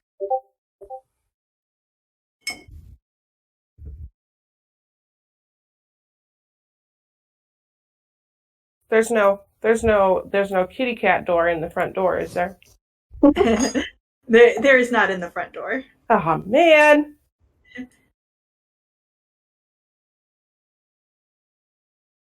But it is a 2-story building. And so if you would like to make an athletics or acrobatics check, you might be able to scale the walls or examine to see if the upper story has some windows that you can squeeze into as a kitty cat. Sure. I can do that. That is a 21 on acrobatics. With grace, you ascend and find footholds in the little rocks with your feline agility, and you are now able to walk around the ledge of the second story, which has a nice gutter line and roof line, so for cat, no problem. Sweet. And is there anywhere for cat to get in? Or to see what's going on inside? Yeah, let's figure that out. Would you make a perception or an investigation check? Sure. Let me... that's a 16 on investigation. Great. So while you do see windows in these rooms, they are closed, but they are not boarded up like the windows were on the first story. And so, you might be able to find a way in. So this building over here on the right is the second floor? Yes. To Ha-ha. clarify, this is the Cool. first floor on the left. This is the second floor on the right. Fantastic. Got it. So all of this area in the open courtyard, that is the view to the first story.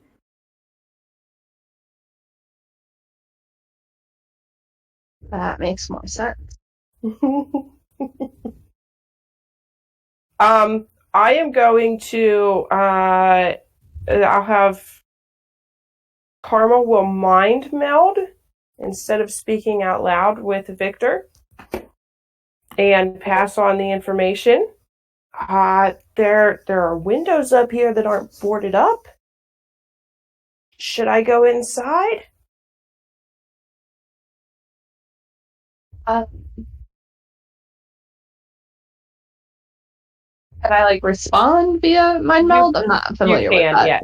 yes, you can. Yeah. Take a look around. Tell us what you see. Alrighty. And meanwhile, I'm gonna be encouraging Zaxxon on his plan of causing an animal distraction. From everywhere.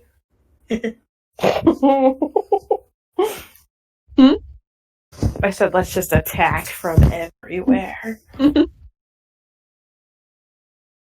Okay, then Karma's gonna attempt to find a window that's cracked open or something or screened that she can claw through or scream at.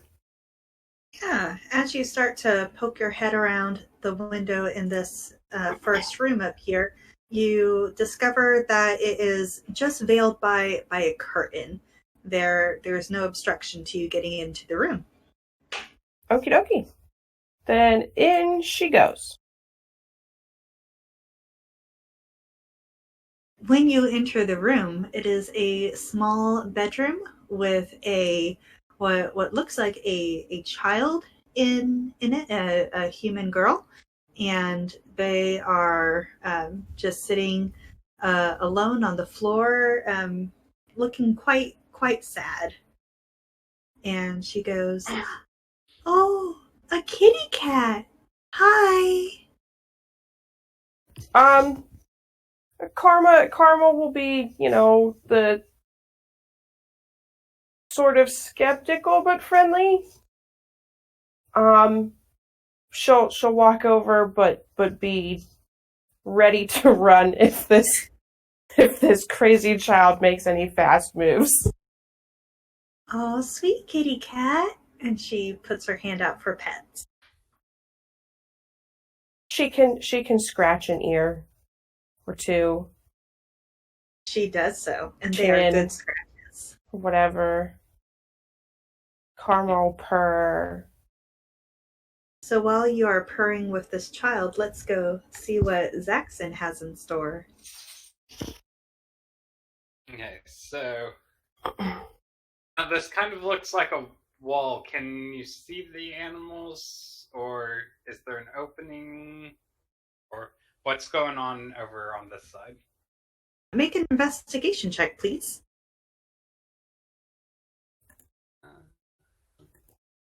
21. Excellent. With that, you are quite familiar with this kind of wall. It is a wall. It is a tall wall of stone. It is a tall wall of masonry stone that has some windows in it with bars on them for the livestock, and the wall itself is about 6 feet tall. Okay. I'm going to... I assume that there's a window for each of these stalls? That is correct. Alright, since he cannot see in, nor would he climb, he is going to go to the 6th stall, and I assume that his... like, how tall are these windows? Would his phonograph thing kind of reach the window? They are about 3 feet off the ground. How tall is the phonograph? Well, Zaxxon's 3'2", so Oh, okay. it can definitely reach the window. Solid In 3-2. fact, on his toes, he might even be able to see what's in there. Don't mock us short people, we do try. But yeah, Zaxxon would kind of line up his phonograph with the window, and especially if he saw the animal kind of look at it, he would crank it as hard as he could to just make as loud a sound as he could, and then he'd kind of step by and stand next to the wall. Excellent. Make a performance check, please. Okay, guys, I know he's a bard, but this isn't going to be great. Oh, or it could be a nat 20. Nice. Wow. I wasn't trying to make good noises, so he can do noise. Well, your beautiful, beautiful music is lost on the animals as they are merely startled by the absurdly loud music, and they are stomping and rustling around in their stalls. They're neighing, they're braying, they're mooing. They are, you have upset them. Mission accomplished. With all of that ruckus, you hear from the inside, "Oh, someone startled the horses? Not again. Was that Fred?" And you hear commotion of doors locking and unlocking, and hear some people coming in to try to settle down these frantic animals.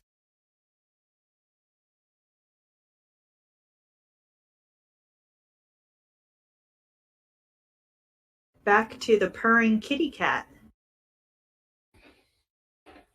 Karma be able to hear the noise going on downstairs and in the back.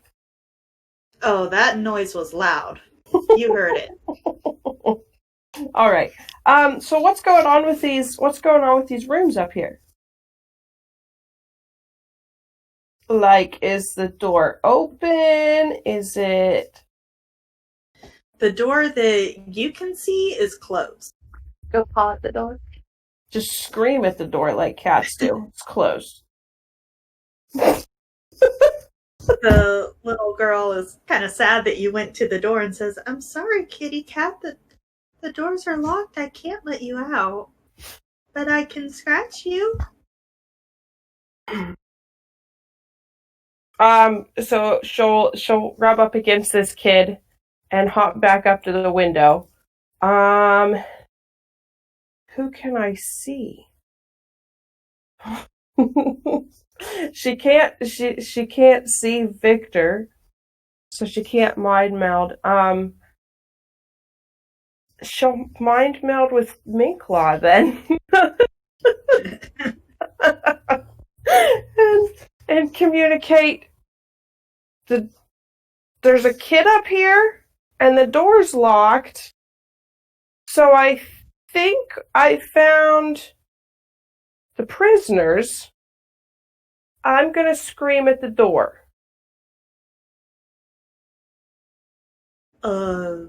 Hey, boss? I like look over my shoulder. You're like, Kitty cat found a prison kid. And there's the screaming at a door. Yes, exactly. And Right. she's just gonna start scratching and yowling at the door very loudly. Meow, meow. And you Everything hear underneath of it. commotion from downstairs. What the devil is that, Fred, over there too? A couple more people. well, it looks like the kitty is trapped. So, plan B. I think we might just have to head in ourselves.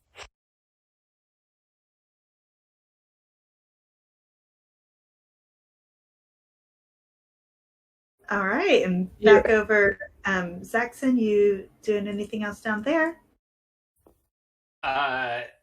Is the commotion still happening? If there's still commotion happening, he's probably going to stay like between the windows, trying not to be seen until he hears something else happen. Fabulous. Roll stealth. Oh yay!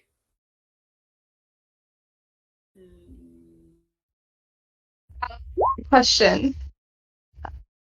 How high up was the second story? Is it possible to get up to it? It's just a regular second story, so 8-foot ceilings.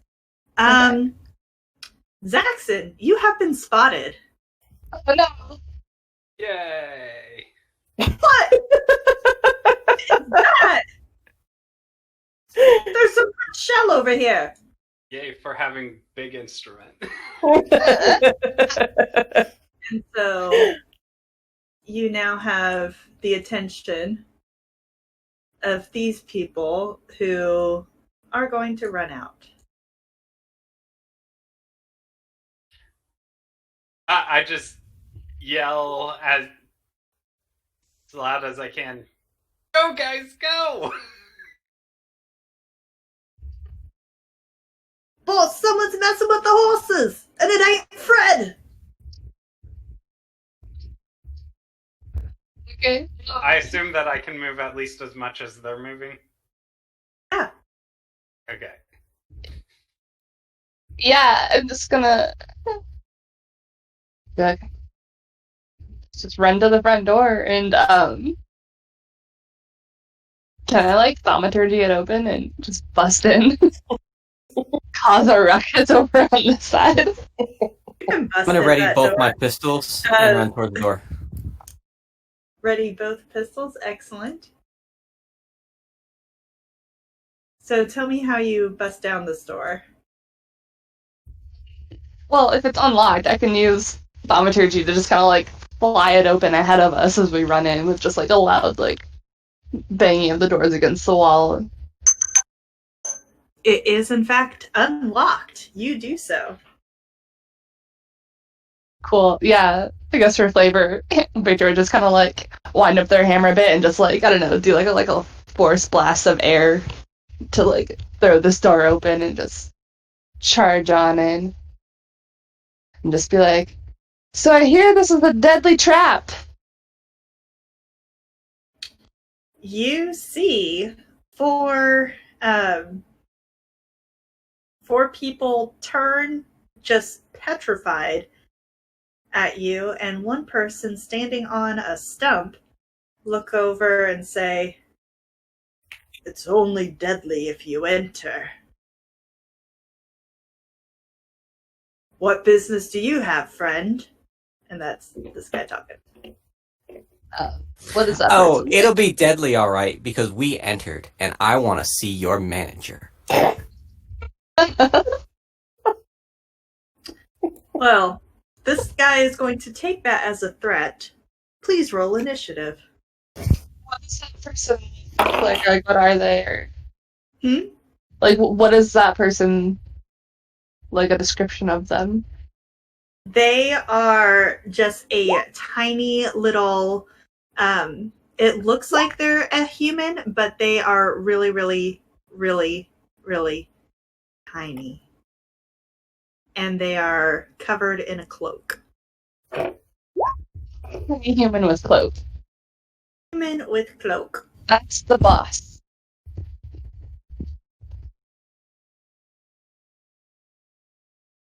Boss. Okay.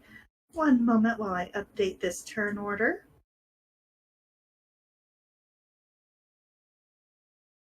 Casey with the initiative. Yeah. Damn, Casey. Yeah, too bad I didn't get it for the stealth.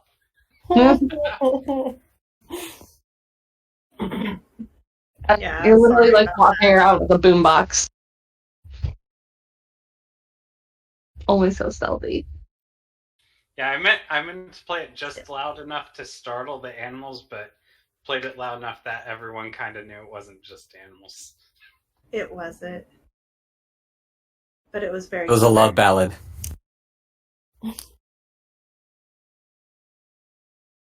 quite good. As I said, the lovely music was in fact wasted on the animals who clearly did not know how to appreciate it.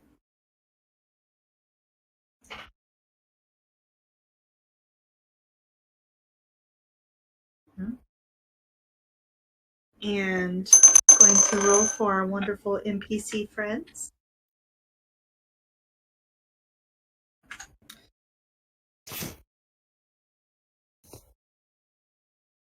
Okay. Lydia with 20, Minqua with a 18, Zaxxon got that 21. At 20. Whoop, whoop. Karma 10.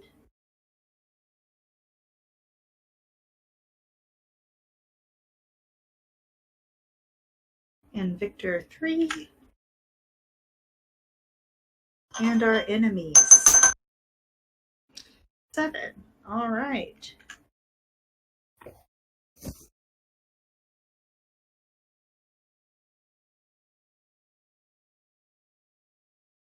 So with the top of the order, we've got Zaxxon. Zaxxon, this is quite a situation. What would you like to do? Zaxxon is probably going to use his dash action to make it inside all the time, yelling, "Guys, get in there, get in there! I've been spotted, I've been spotted!" And then he's going to come in and just kind of point at these three spotted me. I assume that they look different enough that I could like pick them out. Oh, definitely. They're not all clones.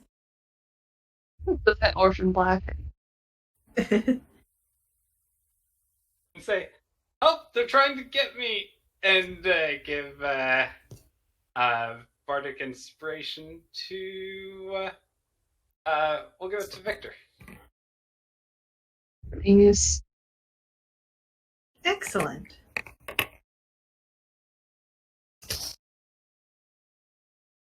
Lydia.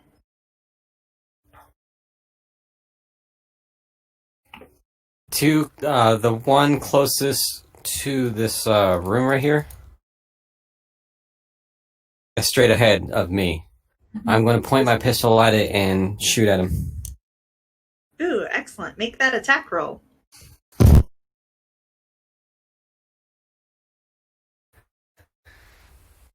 It's a 12. That hits. Alright, so that is 1d10 plus 2.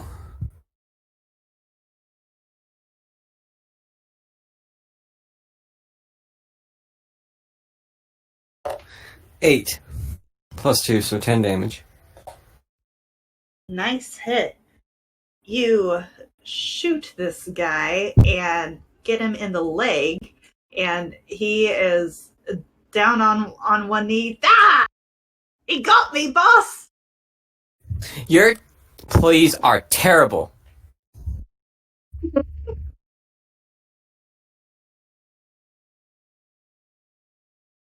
Claw kind of walks forward to the group and leans back at Victor and says, "These guys are not good guys."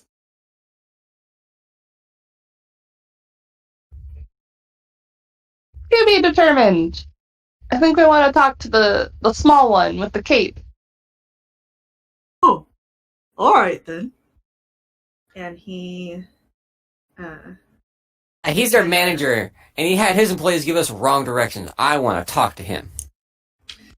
walk over and tell this guy, we want to talk to the cloak?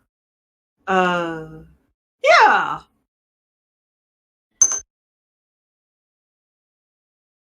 This guy, however, fears for his life from the big boss and does not move out of the way. Minklaw turns around and shrugs and says, I'll think of better words.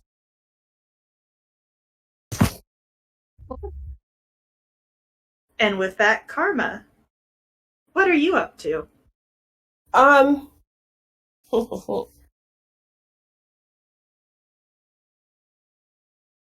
Okay. I am going to use a bonus action. Karma is going to freak this child out. Karma's gonna mind meld with the kid. Not necessarily. She'll look back. So if the kid's very smart, then she'll figure it out. But anyway, and just telepathically communicate. When the door opens, shoulder down and run. And then go back to screaming at the door, and I'm going to hold the rest of my turn until that door is opened. Excellent. We'll resolve that soon. Perfect. Matilda.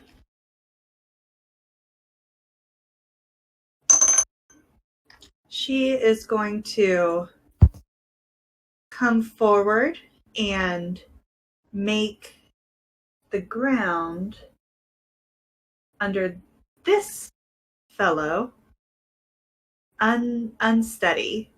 And so they kind of shift around, and if they try to move, it will be exceedingly difficult. And then she scoots back and writes down what she did. Next up,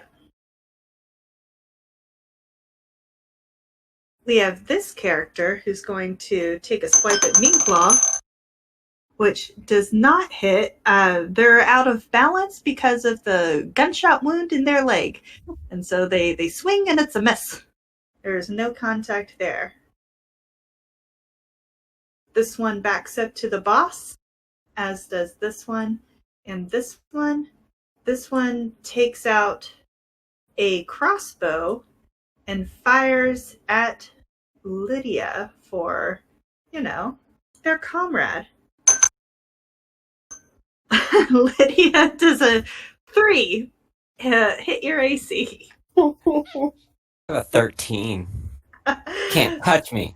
That goes way over your head. They are a horrible shot. And these two on the second level move closer. They are at the door, and the little kid looks up at the ceiling, and she says, "Okay, Zorafina, I'll do whatever you say. Thank you for answering my prayer." Karma sighs.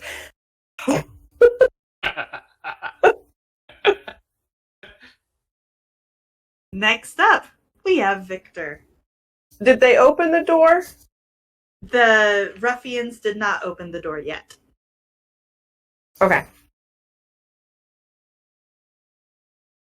Which one did you say Matilda had, or what did Matilda do on their turn? Matilda made the ground uneven for this person over here. Cool. Yeah, so Victor's just going to bound into a fight as they do, and as they kind of land here at this last spot, gonna kind of land hitting the hammer down to the ground, and I'm going to cast a thunder wave that is a 15-foot cube, so it should hit this little set here. Nice. So con save of 13. Con save of 13. Okay, we got a failure, a save, and a failure. Okay, they take 7 points of thunder damage, half on a save, and if they fail, they are pushed 10 feet away. Ooh, all right. Okay, so 10 feet away, you say? Yeah.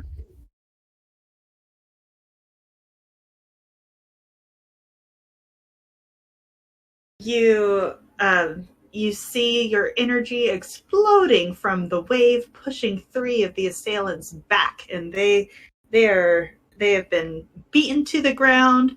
They have some scrapes and bruises.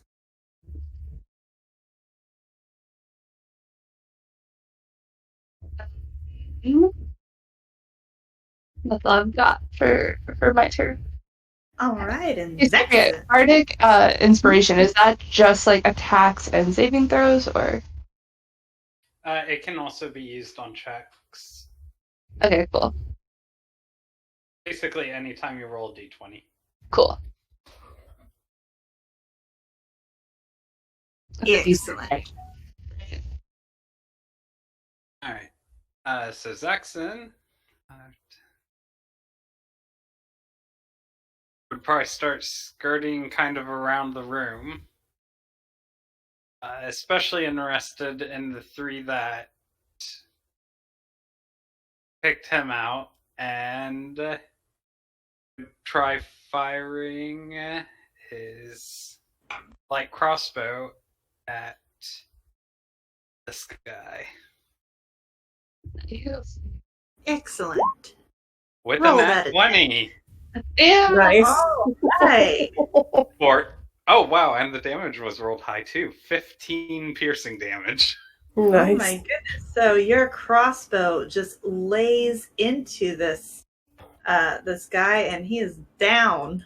Yeah, you can totally see Zaxxon prop the crossbow up against the box that's on front of him, and he just kind of meticulously aims it. Zaxxon's good at this. Very nice and calculated. Lydia. I'm going to move into a better position. So I'm naturally stealthy. I can actually hide behind objects that are taller than me. Mm-hmm. And I'm going to try to poke around and shoot this one right in front. I don't know if you guys can see me clicking on it or not. You have to like Right. hold down the ping. Yeah, right in front of Mean Claw. Yeah, go for it. 17 plus...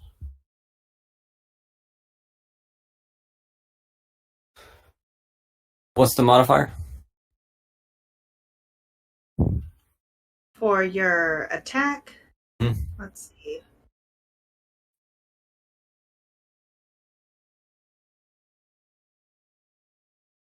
I believe that's based on your class. Is that a dexterity? Dexterity modifier. Are you doing the attack with the gun? Yes, I am. The And- other pistol that I have, I'll be Yeah. attacking with it. Yeah, if you're proficient with it, your attack modifier would be your proficiency bonus plus your dexterity. A 3. So then it'd be a natural 20. Unnatural 20, but that is a hit. On 10. 7 plus 2. 9. 9. Oh my goodness. Bonus action, I'd like to hide behind and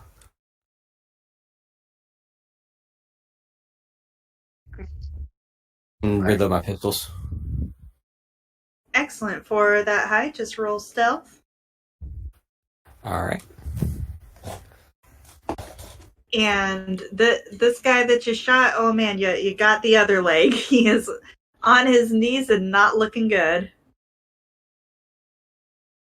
12 for stealth. Plus 5. Oh yeah, you are concealed behind the mammoth form of Mean Claw. Good Mean Claw. I rubbed the back of his leg. Thank you, Mean Claw. Now get me And- to his manager. And Mean Claw kind of looks around at their back and looks in front and says, "Oh, that's what we do? What?" And Mean Claw slams their mug over this guy's head, and that enemy is down. Claw has just been carrying around a mug the whole time. Yeah. It's pretty much the only thing he had other than rocks. Karma, you have communicated with the kiddo. What you up to now? She's gonna hold her actions until that door's open. You betcha. Matilda is going to kind of sneak around to the cart, and she is going to make some uneven territory underneath the boss guy and make a note of what she did. Okay, when you say like uneven territory, like what is she doing? It's a druid craft or mold earth, so that it makes it so that it's very difficult for them to move around. Their speed is reduced. Okay. So she's shaping the earth underneath him. She's making it difficult for them to run away. Okay. Cool. And so our comrade over here is going to come out over here and over here. And this one's going to take a swing at Victor. Victor does 3 hit your AC. Not quite. No, not quite. So they take out their dagger and just drive it inches away from your feet. They're not doing this too well. This one's going to do the same take out their dagger, and does a 12 hit your AC? It does not. It does not. So that one gets a few inches closer, but their shot is just still shy. And Like burying their weak attempts.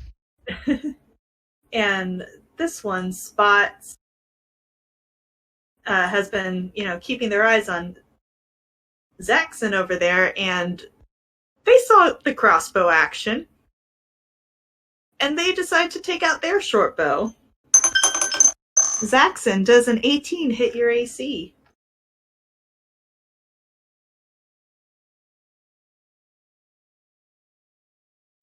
Oh yeah, it does. Sorry, I was mute. No problem. So this arrow goes into your shoulder for 3 points of damage. Ouch. Up on the second story, these two burst into the room,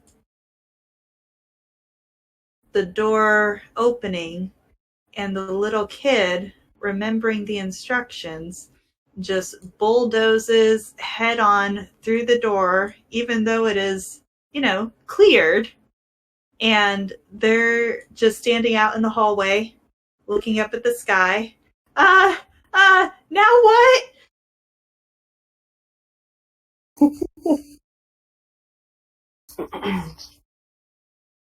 If you would like to respond, even though it is not your turn, you're more than welcome to.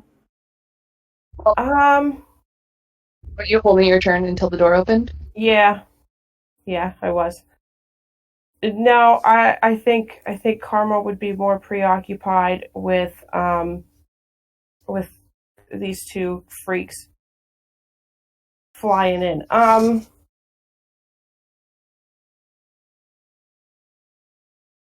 Which direction does the door open? It opens out into the hallway. Okay. Then Karma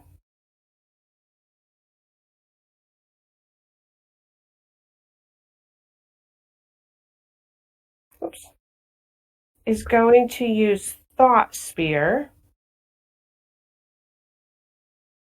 on this one right here. Well, my mouse is not clicking where I put it. There we go. And that is a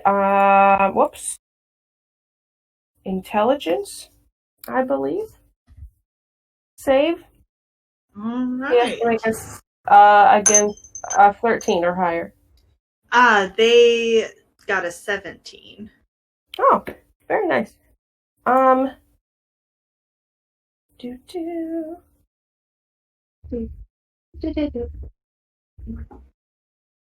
Okay. Alrighty. She's still going to, and I know this is, I can't pick up I gotta refresh my page. She's gonna move into the hall. From this square, can she attempt to close the door? Absolutely. Cool. I'm gonna do it. What do you need me to roll? Dexterity, please. Dexterity. I'll roll dexterity. Well, that's not going to be very good. That is a 6. With a 6, you are pressing up against the door, and the kid looks down. Oh, good idea! And she rushes at the door, shuts it, and locks it. Sweet. Next up, we have Victor. Well, yeah, these two closing in on me, I'm just going to take a swing at this one here and just kind of like try to knock that person out of the way. Also, like, are they all just like humanoids or? Yeah, they're human. This one is an elf back here, And this one looks like very, very tiny human. Not quite sure. Like how tiny? Like a foot tall. A foot tall? Yes. Very, very tiny. In a cloak. Yeah, I'm gonna take a swing at this one. That is... Use my inspiration just in case. Go for it. That'll help. Yeah, 15 to hit for that. 15 is a hit. Roll some damage. Cool. I'm going to... I would have this out two-handed. I'd still have my shield on my back right now. So that is 12 points of bludgeoning damage for the Warhammer strike on that one. And then, even if it provokes attacks of opportunity, I would I don't know, does it? If I move through them but don't leave melee?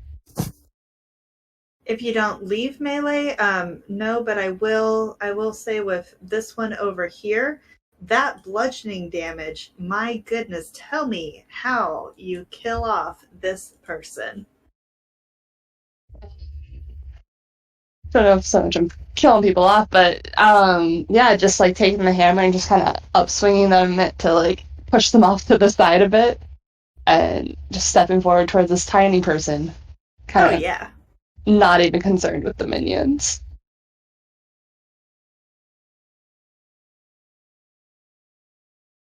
Are you the boss? Just calling him out with the hammer. Fabulous.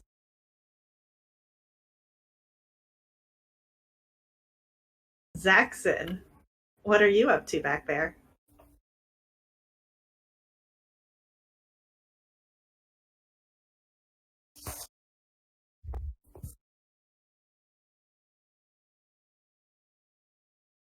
Running away. Oh, upstairs. Aha!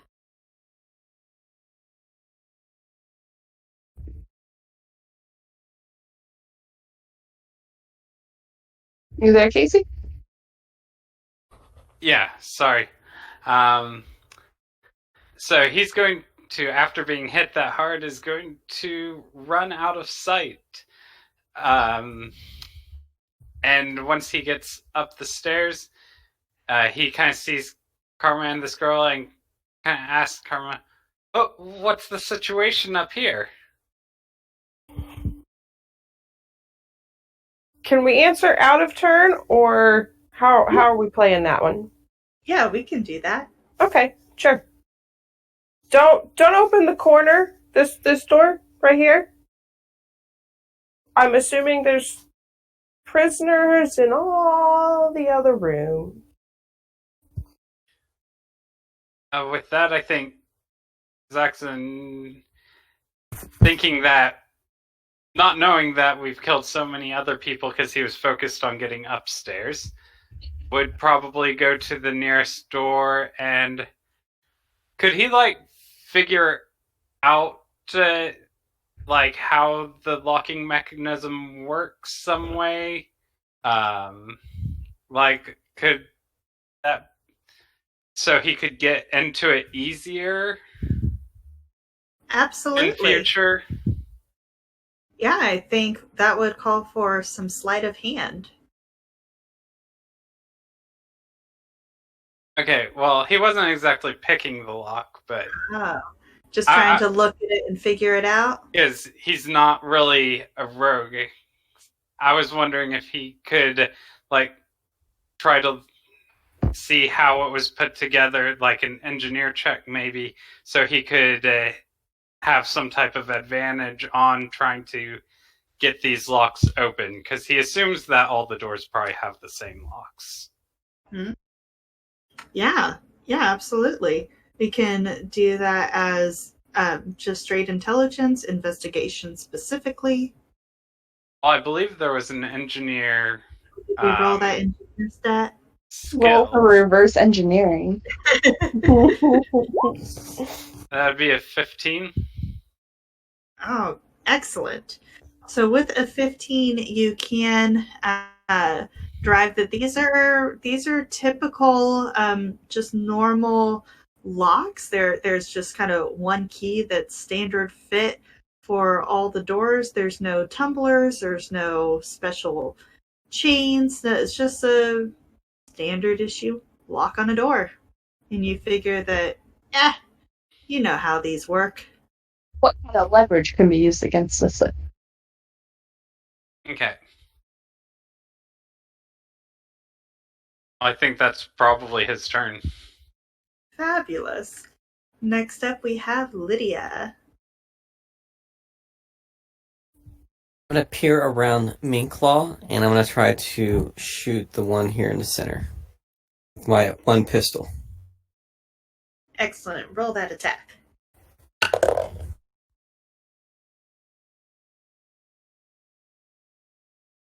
$11 plus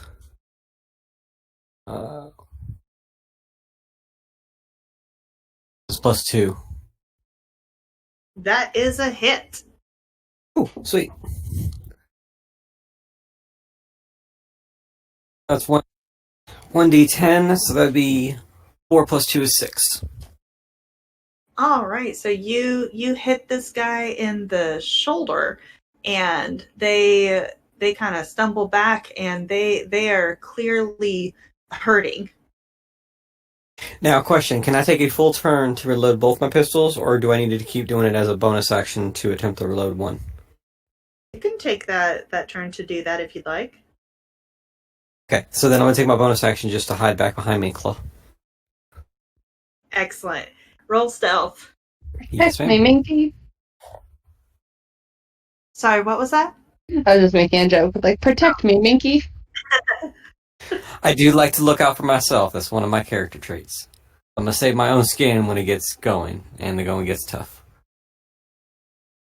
Are you saying I need to roll a stealth? Yes, please. Sorry. 9 plus 5 for stealth. 14. 14, you are hidden. And unfortunately, as you hide behind Meatclaw, they stride over to the person that you just shot and strike them over the head with their mug as well. And, they just scuff the top of their head and don't really do any damage. And Meatclaw kind of looks at the mug, looks back at the head, and shrugs. Well, mug's not really a weapon, Minklaw. Well, Anything. Is for him. I'll try again. Don't worry, boss. And up next, we have Karma. Ah, yes. Not really much she can do up here.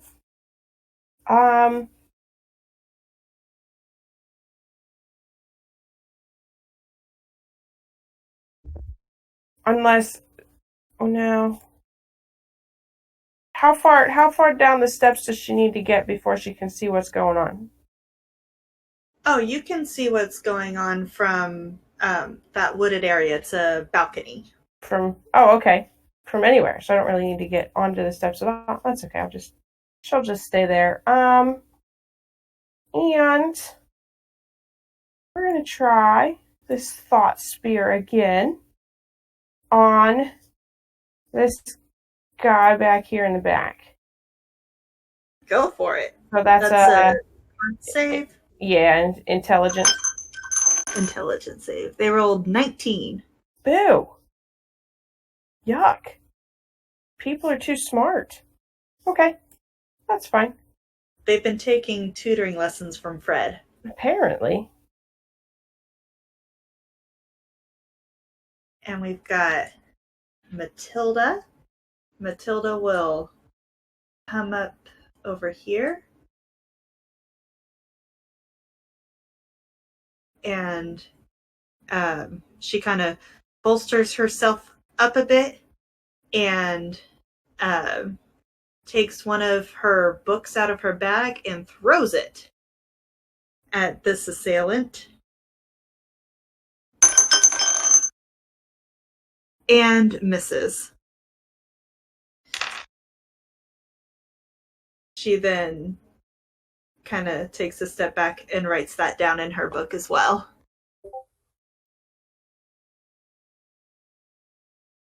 And next up, we have the boss who Victor has addressed.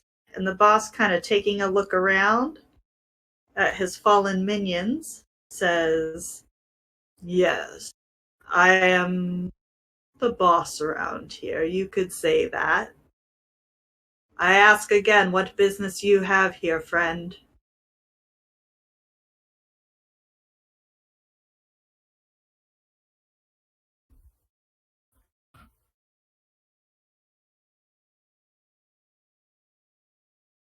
You there, Lene?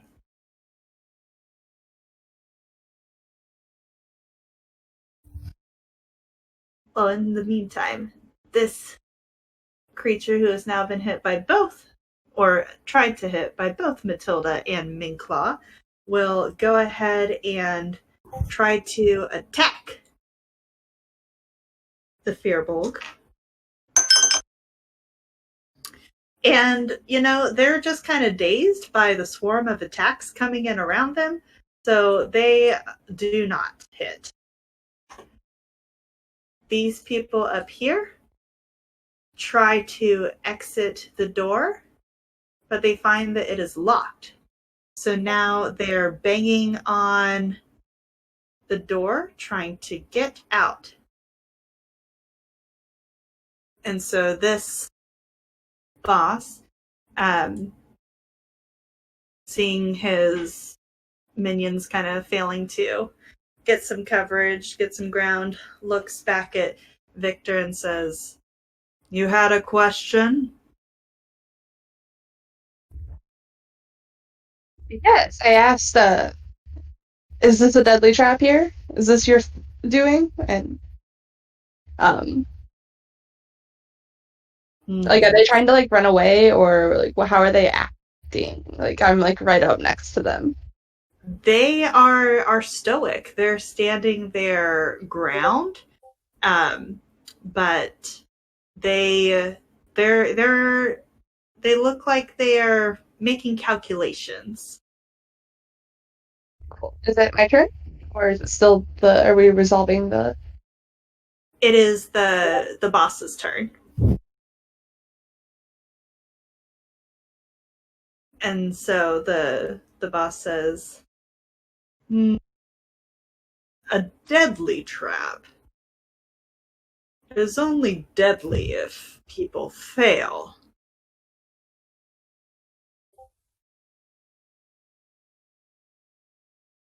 But I hope to lead people to victory if they survive."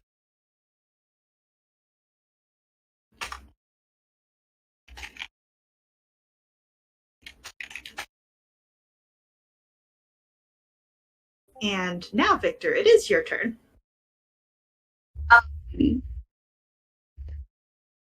Yeah, so, knowing that he is the boss, can I attempt to, I don't know, like, restrain or grapple this person in some way by, like I kind of, like, want to, like, push them down with the hammer and just, like, kind of hold them in place? Oh, yeah, definitely. Make an attack roll. Oh, yeah. That is a natural 20, which would be a 24. You press them down easily with your warhammer, and despite their stoic figure earlier, they now look quite scared. Cool. Yeah, so I'm just gonna kind of, like, be holding them down and crouch down to their level. And just be like, listen, you can't just go around taking people. Like, we are lucky that we could defend ourselves in here. Others, not so much. So tell me, where are they, and how can we free them? But it would have been great, they say. What would have been great? We would have won with the best. I can harness them, but I see I am outnumbered. They're upstairs.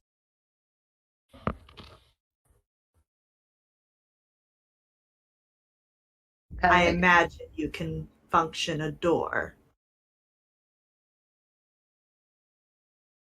I'm sure my friends can handle it, and I'll kind of like gesture to the rest of the group to go check upstairs while I keep this person here.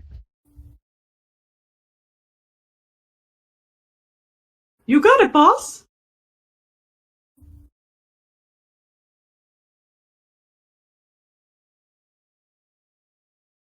Free the people! And with that, Zaxxon, what are you up to? And you can observe everything that's going on down in that first story. Okay.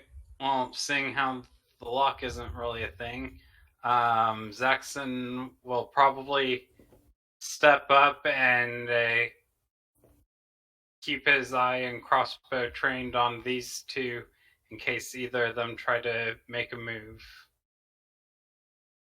Basically ready an attack action with crossbow if they try to move towards or attack one of teammates. Zaxxon's all like, I got your back, guys! Yeah. From Probably calls that out too. from way over here where it's safe. Excellent. Lydia, what about you? I'm gonna take the turn to reload my pistols. And can I move at the same time? Yeah, we can walk and reload. Alright, no That's worries. the manager for you. Yeah, I'm actually gonna stand right here and reload my pistols while she is dealing with the manager. I'll have something Karen to say in a little bit. Very nice. With you reloading the pistol in such close proximity, go ahead and make an intimidation check.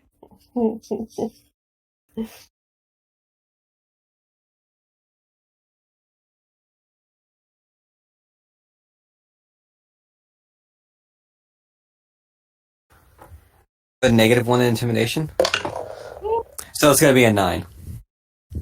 So with Victor's warhammer kind of pressing in on this character's chest, they can't really pay much attention to you, but if they could, I bet they'd be impressed with your pistol skills nonetheless.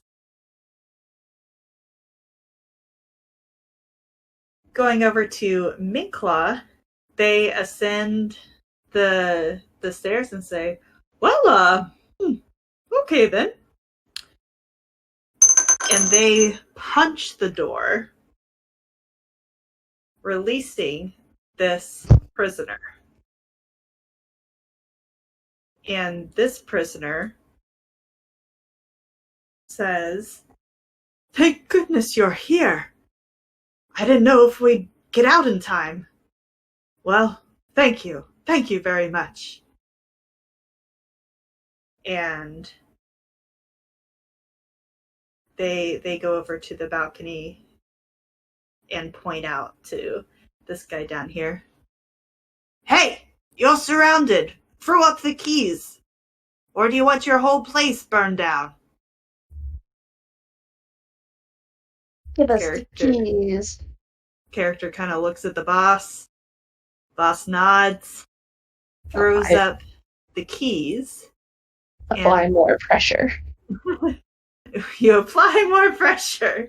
And the boss groans a bit. And so this character goes around starting to unlock the doors. And with that, you are out of combat. You freed the people? They are certainly working on it. Yeah. And you see the boss kind of squirming and not very happy that they are under your warhammer. Zaxxon, get over here. We have the next part. Getting answers.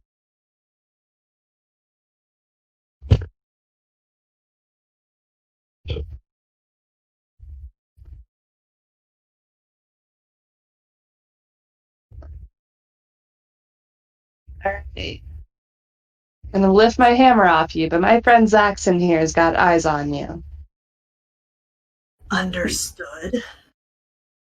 Cool. They don't look happy. I'll step back.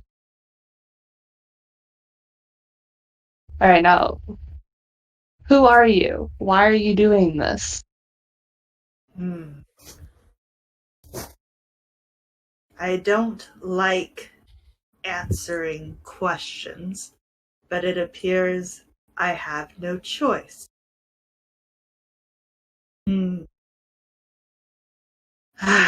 My name is Richard Frankfurt. I have aspirations, and I had a plan, which is now ruined, as is some of the doors in my house. And you see this crowd of people come running down the stairs.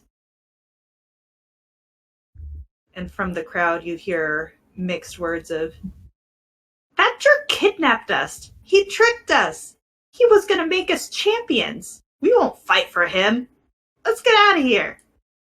And they're all starting to run towards the door. They're ungrateful for my help. We were going to win those games.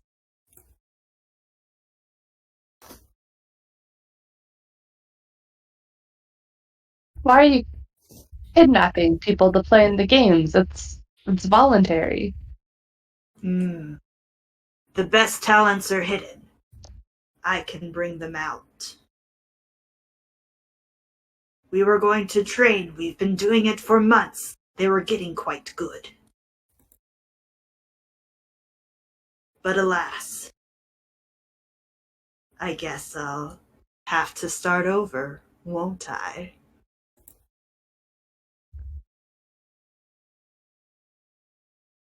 I don't think we can just let you run around kidnapping people. And who's going to stop me? Zaxxon tightens up his grip on his crossbow just a little bit more. But we Lydia will. pulls out one of her pistols and points it at him. Not much of a manager. Meanclaw jumps down and strides over, and instead of lifting their mug, they raise their quarterstaff out. Matilda circles, and she is writing things down. I'm going to start distracting the people leaving. Oh, it's a kitty cat. Rubbing through their legs. Just, Roll persuasion. Is that what you're trying to do to keep them there? For the time being, yes. 17. Excellent. Okay. So some of the people either aren't cat people or they've been imprisoned for 6 months and really just aren't having it. But the little girl that thinks she heard a god and the person who was unlocking the doors, they stay behind.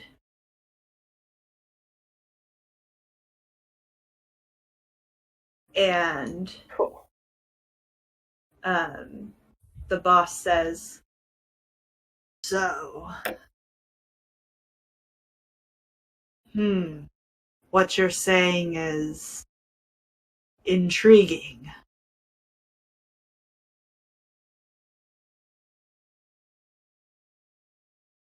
Ha. And one of the minions steps forward. Boss, come on. Let's go find Fred. I mean, that sounds better than putting up with these shenanigans, right? The boss looks back. That depends. Will you let us go?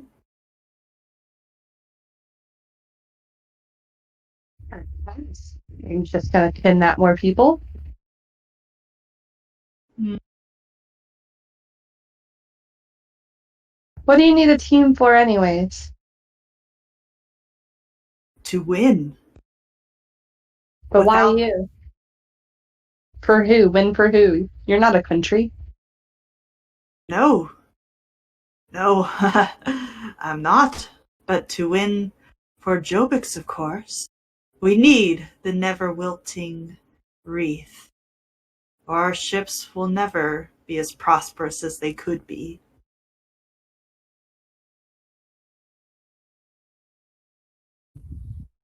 Well, we're looking to win for Jobix. I think we have quite the shot at it.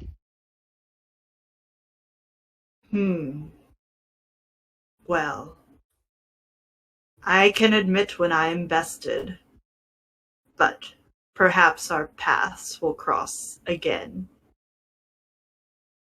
But I don't do the same trick twice. I will not kidnap people on these roads. May we leave?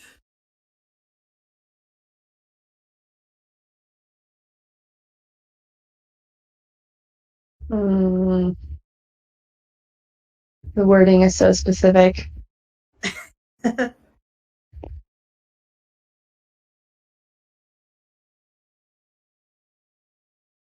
So, are neither of you Fred? Looking at the two minions. Who? Us? No. No, Fred, we've been looking around for Fred. He likes to play tricks on us.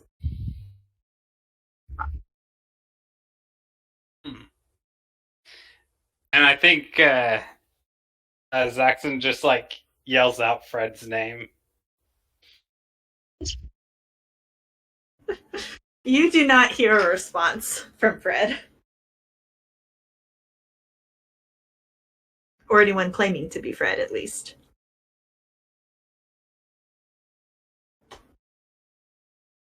You're beginning to doubt if Fred is real. What, Fred? Fred is a collective imaginary friend. I was gonna say, but they were so mean to him. Y'all don't deserve Fred. Too good for you.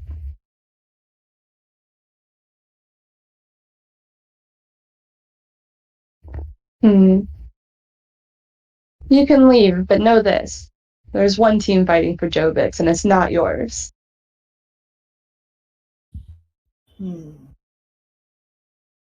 Understood. And when I am angry, what name should I use to curse you with?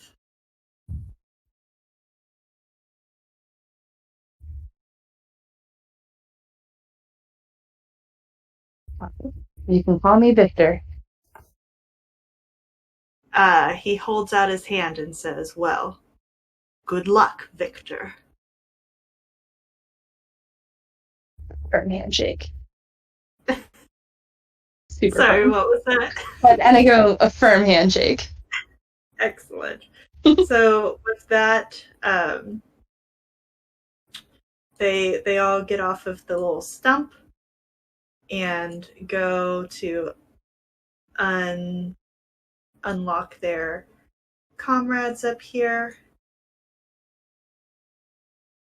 They're trying to look brave, but you know they've had it rough. They haven't had a good day, and so they also leave out the front door, making sure to give a as much of a wide path as possible to the people that they have been imprisoning and to the mysterious kitty cat. So no ankle biting, man. I mean, you can dart forward an ankle bite if you want to. Sure, why not? Why not? We're gonna ankle bite the boss just for the fun of it. Yeah, it's not gonna work. That was a 2, so it's a total of like 6. Yeah, nope. So sorry that Okay. your little bite misses. She did a swipe and missed. Oh well, it was out of the corner of her eye. These things do happen. Yeah, well, nobody noticed, right? Nope. No, You're no one fine. noticed, no one saw. And so with that fight under your belt, you still have some questions, I'm sure, for these people you've rescued. But that, friends, will have to wait until next time. But before we leave, I would just like to tell you all our sign off, our good night. That's it. Thank you so much for tuning in. We, as always, hope to see you back next week, same time, for the next installment of The Legend of Qutasa. If you like what we're doing and want to support the show, go check out our Patreon.